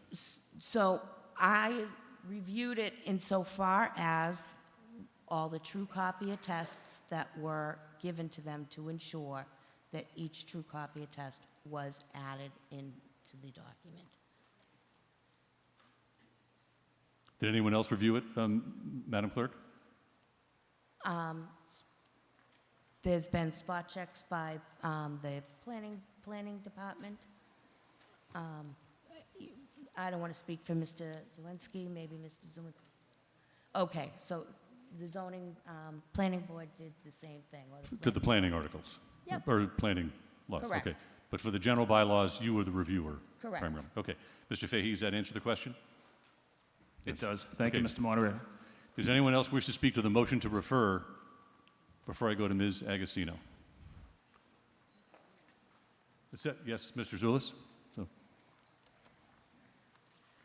Thank you, Mr. Moderator. The Select Board does not support the motion, and would just point out that I'm not sure that the town meeting wants to be in the position of mandating that the clerk submit an article by fall of 2023. I'm not sure that town meeting has that authority to say that the town clerk will submit an article in fall of 2023. So, but the Select Board does not support the motion.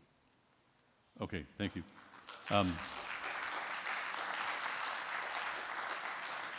Ms. Agostino, no one else wishes to speak before you, so you're, oh, so I'm sorry. I couldn't, Can Ms. we, Mahalchik, can we yeah. clarify one point of order? A point of order does have to be If addressed. it's a real point of order on process. Yeah, it's a real point of order. On I asked a question regarding the bylaws committee. An answer was given, so then when you get an answer to a question, you're generally allowed to then stand up and discuss the answer, which will then address my friendly amendment request that I discussed with you up here. I'll gladly step aside and but I will point out, these are the bylaws. This is what everything's supposed to be based on. So this is a very important discussion. Okay.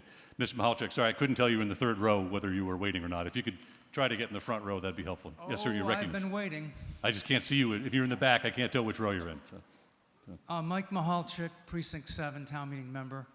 I thought this was going to be such a simple thing. I'm looking at it like, yes, I could tell. When I was on the warrant committee, I could tell that these bylaws, and particularly the zoning bylaws, were kind of screwed up. It was something about a pre-existing non-conforming building that burns and you could never rebuild it again, according to the zoning bylaw, if you flow charted the whole thing through. My question is, does general code, I guess it's for the clerk, you're on the hot seat tonight, Susan. Does general code give any warranties to the work? This didn't look to me like there would be any substantial change to the bylaws. It's only talking about renumbering things, just to get started on fixing the problems that are in the bylaws. What kind of guarantees do they give you that their work is going to be, this is just a numbering, and please go to a microphone. You can have mine. If there's anything mistake that's on their part, that it will be corrected. So, You have a follow-up, sir? Mr. Whiteside brings up, like, there could be big legal problems. What about that? What did they say they'd do in case that happened? Can you get close to the mic, sir? What about if there's some big problems, like Alexander Whiteside has raised a possibility of? What's general code going to do for us then? So I guess I'm not sure if what Mr. Whiteside is saying are problems with our own bylaws of what I provided, or whether they are by problems that were made from general code.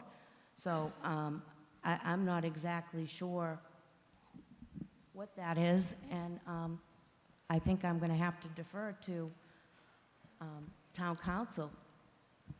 So the question is, if a issue is discovered later, after let's say we pass, this is discovered, and there's some problem, do you have recourse with general code, I think is Mr. Mahalchik's question. Can you go back and make them fix it?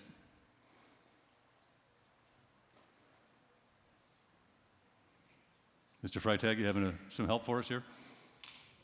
Thank you, Mr. Moderator. Kevin Freitag from the Office of Town Council. I think there are two questions here. If the first question is if general code did not provide the services that they were supposed to provide to the town, would the town have some recourse against? If you can stay close to the mic, right? Would the town have some recourse against general code? The answer is of course. If there's a contract for those services, then the town could reach out to general code and demand that it perform its services, and that would result in presumably a different product to the town. That is a separate and distinct question from what happens if town meeting passes this article tonight and sends the general code's work as presently constituted to the Attorney General for approval. If that process happens and the Attorney General approves of not only the language in the article that's before this body tonight, which includes the language, the savings clauses I've described it by the clerk, but then also all the work that's been performed by General Code, and it is approved, and then an issue arises,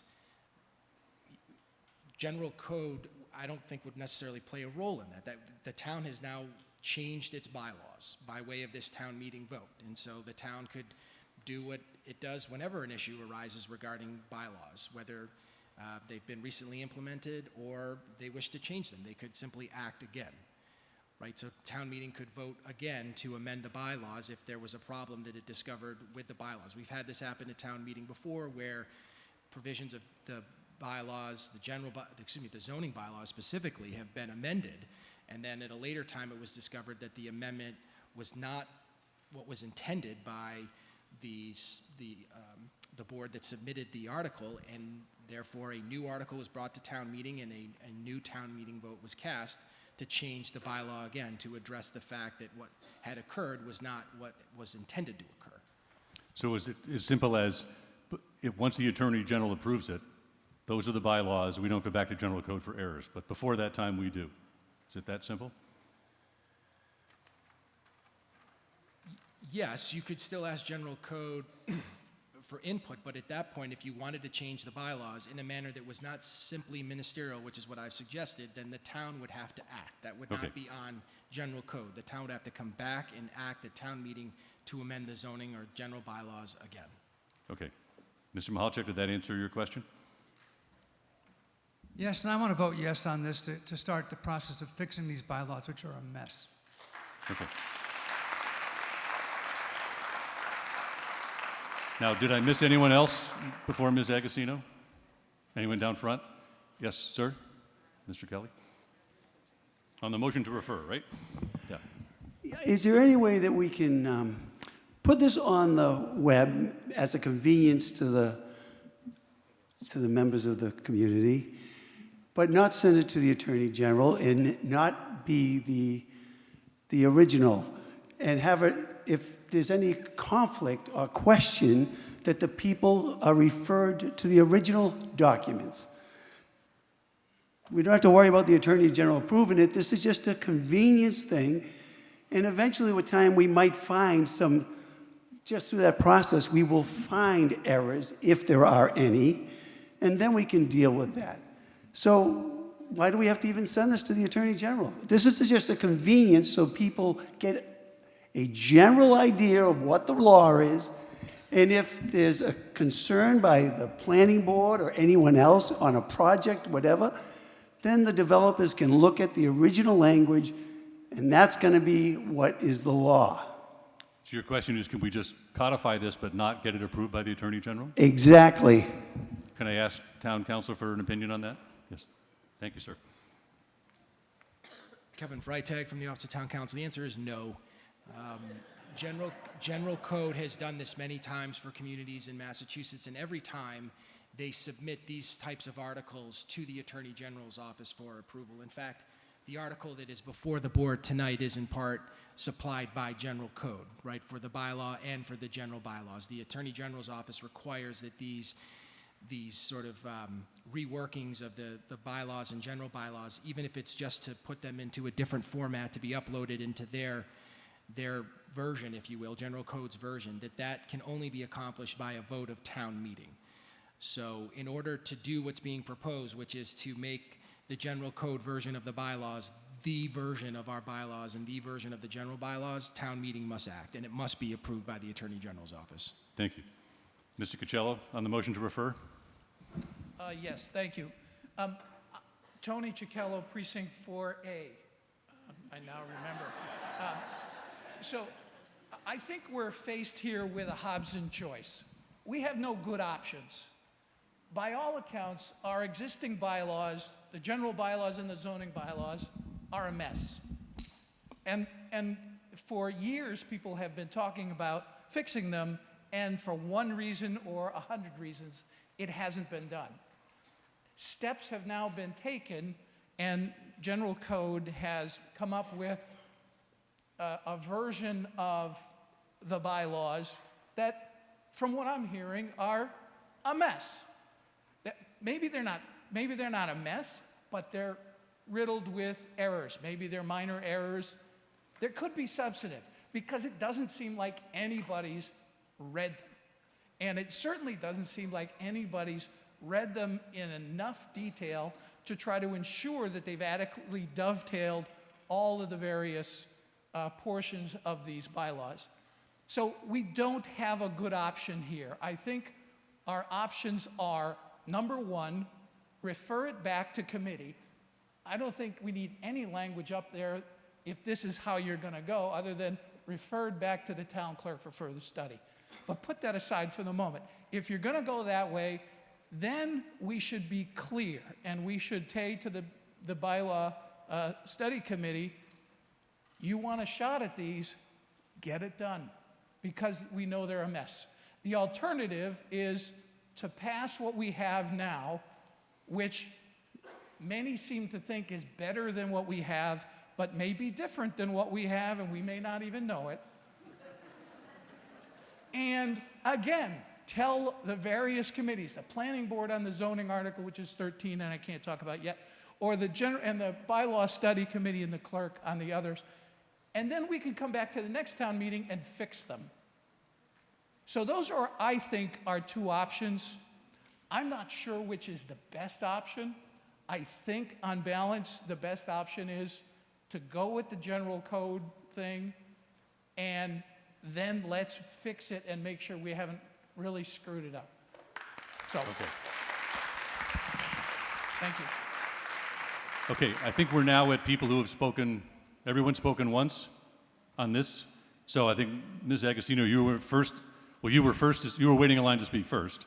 I had a question, and I was waiting for the answer. I do see the person I questioned wishes to speak. Okay, you're deferring. Mr. Mullen, you're recognized, sir. Peter Mullen, Precinct 2. I think the debate tonight has shown many of the problems here. I'd like to follow up with Mr. Kelly's suggestion. We have a document from General Code that purports to be our bylaws. It's up on the town website right now. Anybody that wants to inspect it can inspect it. Anybody that's looking to answer a question about our general bylaws can look in that document. For many years, the planning board has had an unofficial version of the zoning bylaw on the planning board website, and people have used that to find answers to questions about the zoning zoning laws of the town. It's not official, but we can put it up as an unofficial document to the extent that people want to have something to look at now, would have something to look at now. We don't need the Attorney General's approval. We don't need town meeting vote. The town can just do that. Either the clerk can put it up or the select board can put it up. In the meantime, if you refer this back to the clerk's office, I think we're going to need to convene people from across departments within the town. We need people from the planning department. We need people from the clerk's office. We need some support from the town administrator's office, and we'll get these reviewed, and we'll come back with something that we can officially adopt. But if the desire is to have something up that's useful right now, then I think that's the way to go. Thank you, Mr. Moderator. Okay, thank you. Yes, ma'am. Diane DiTullio, Agostino, Precinct 9. I'm going to ask you a point of order before I continue with where I started, which was I came down to make a friendly motion. There was discussion on the friendly motion, and then an additional question was asked, which I was not allowed to respond to in a timely manner. So there's several items that the process allows for when as we've seen people ask questions, get answers, and stand up to continue on. So my point of order would be, is it possible to in light of what was discussed by several of the elected officials, is it possible to make a motion to adjourn and pick up on this article after all the important people get to talk and think about it? Excuse me, I'm asking a point of order. Is that something that can be done? To allow town officials, because what I'm standing here with is the actual proof. People are saying, well, there's nothing important, but Alex Whiteside as an attorney and someone who's done a lot of work, these are point for point why he believes the article has written, if we vote it and it goes to Attorney General and then it takes another year to get approved, it may be denied. So that's a point of order as far as I make a motion to adjourn and pick this up tomorrow night and giving all town officials the information to review so that the audience that hasn't seen a lot of the details, I mean, the word charter is in this codified, I can't even say the right words, codified item. And I have picked that up many times when I've looked at the bylaws. The word charter shouldn't be in the bylaws. It has nothing to do with the bylaws.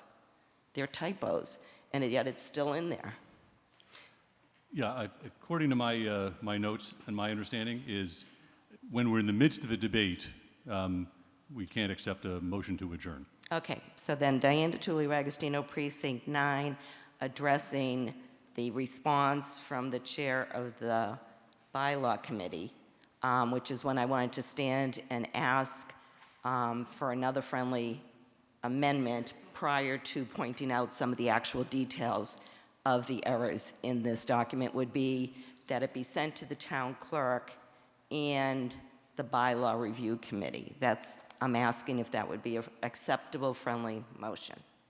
Mr. Whiteside, since you have the motion on the floor, do you accept to the town clerk and the bylaw review committee? I think so, yeah. Yes. Okay. Now I'd like to read, and I'm amazed at these 4 pages. The concern really is in the language before us in Article 12.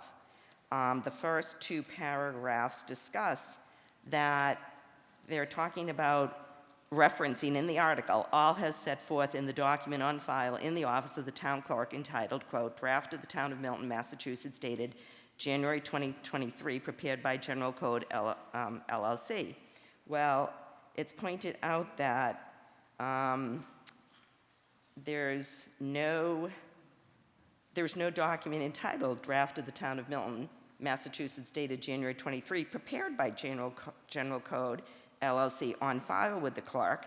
It seems likely that, and this is not written by me, this is a part of, I had no intention of discussing anything with regards to this article, but the more I heard about the specifics that are of concern, that it's not just numbers, that it seems likely whoever prepared the warrant article made a mistake and intended to reference a 338-page document on file in 2 different iterations, so they're different dates and times. So if you pass an article that isn't exact, that's where the Attorney General, if anybody, which it sounded like somebody may be submitting this, then they're going to say, wait a minute, that article, it's not referencing an actual document.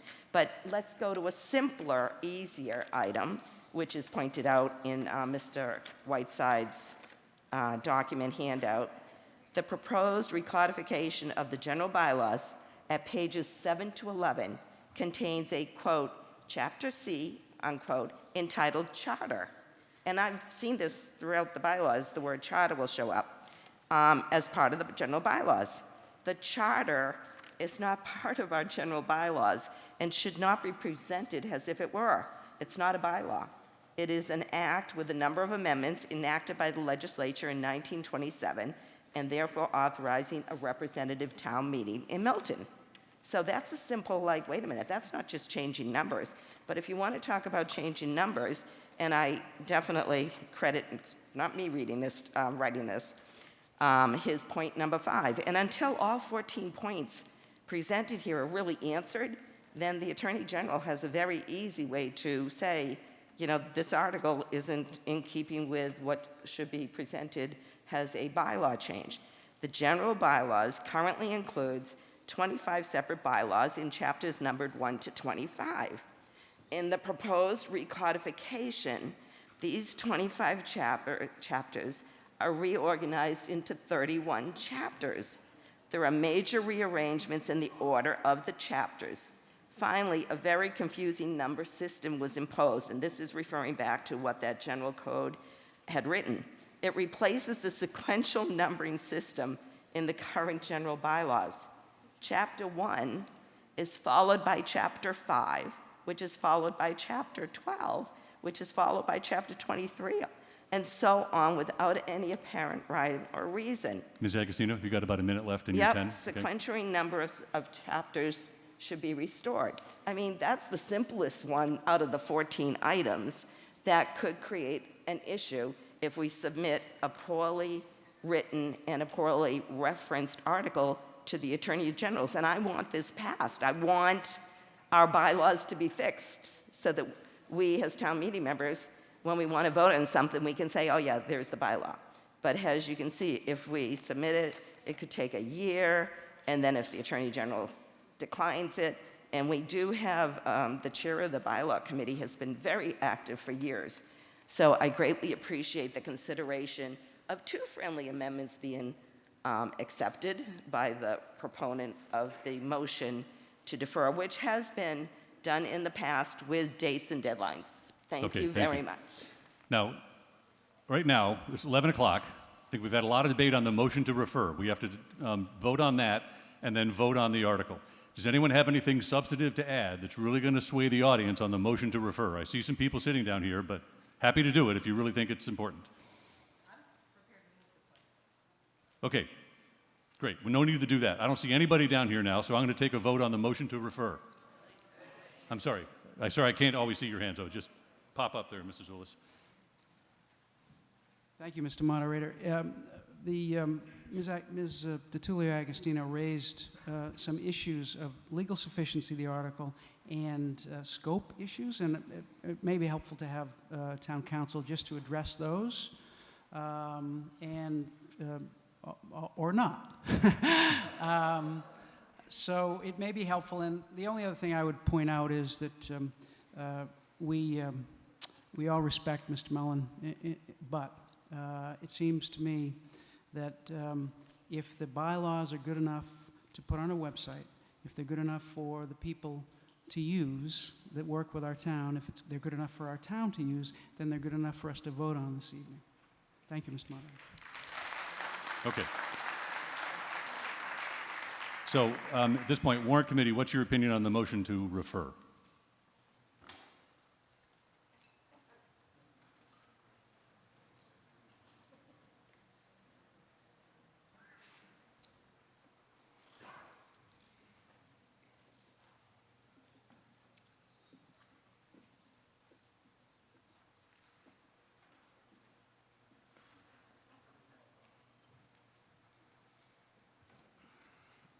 Thank you, Mr. Moderator. On behalf of the Warrant Committee, we took a series of votes on the friendly amendments as they were. We took a series of votes on the friendly amendments as they were presented. With regard to the friendly amendment with regards to the date certain, the Warrant Committee's recommendation was not in favor of the language with regards to the date certain. But with regards to the language with regard to referring to the bylaw review committee, if the matter was referred, it would be to support sending it back to the bylaw review committee. And with regards to the motion to refer back, Mr. Alex Whiteside's motion with regards to referring it back, it was a Warrant Committee's vote to be in favor of that motion. So our motions were that it would be referred back, that there not be a date certain, and that the bylaw review committee would be part of that process. That was our votes. Okay, so I think at this point the members are fully informed. I'd like to go to a vote on the motion to refer. which is just a majority vote. So if we could put up the polling software, and we'll wait till the timer shows up. Yes, Mr. Coachella. I'm sorry, Mr. Moderator. Tony Cicchello, Precinct 4A. What exactly is the motion that we're voting on? We heard a lot of different variations Okay, of I'll what restate. the warrant committee. Is it all of Mr. Let's, Mr. Mallett will stop the poll, okay? Is it all of?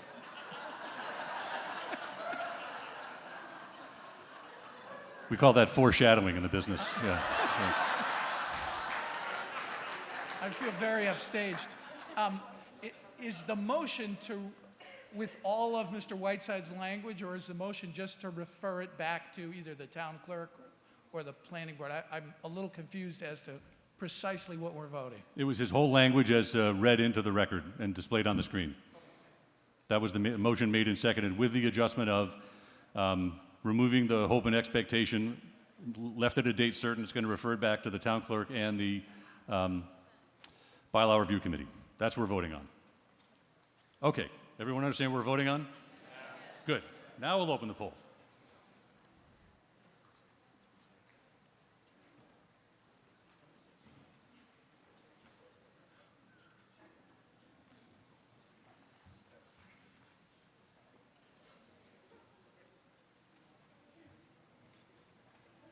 You're testing.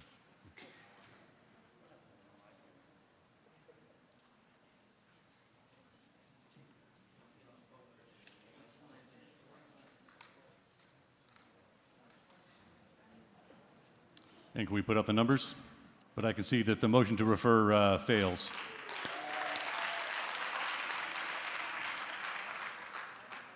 And if we flip to the numbers, we'll read it into the clerk. By a vote of yes 63, no 156. Now, unless anybody wishes to add anything else, I think we're ready to go to a vote on the article as printed in the warrant. So at this point, we've had no amendments to the article in the warrant. We're talking about the motion to refer. So right now, the article, as you see it in bold, recommended by the warrant committee. Madam Clerk? I'm sorry, that's a friendly amendment, which was, sorry, comment bullet 3, my mistake. Could we put up now, take down the vote and put up there we go. So you're now voting on this with the friendly amendment of the third bullet point added in. Everyone clear?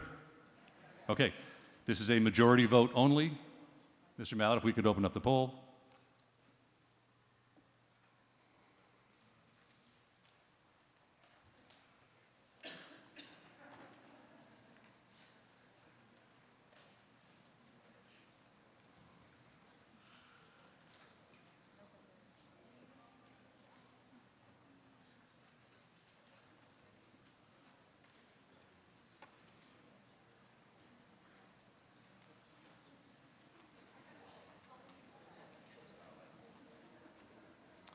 And the recommendation is adopted by majority vote.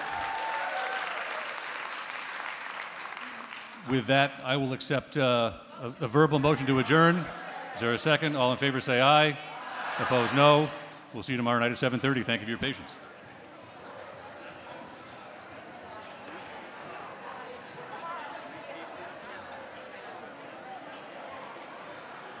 Please remember to turn your clickers in on the way out. Thank you. Thank you.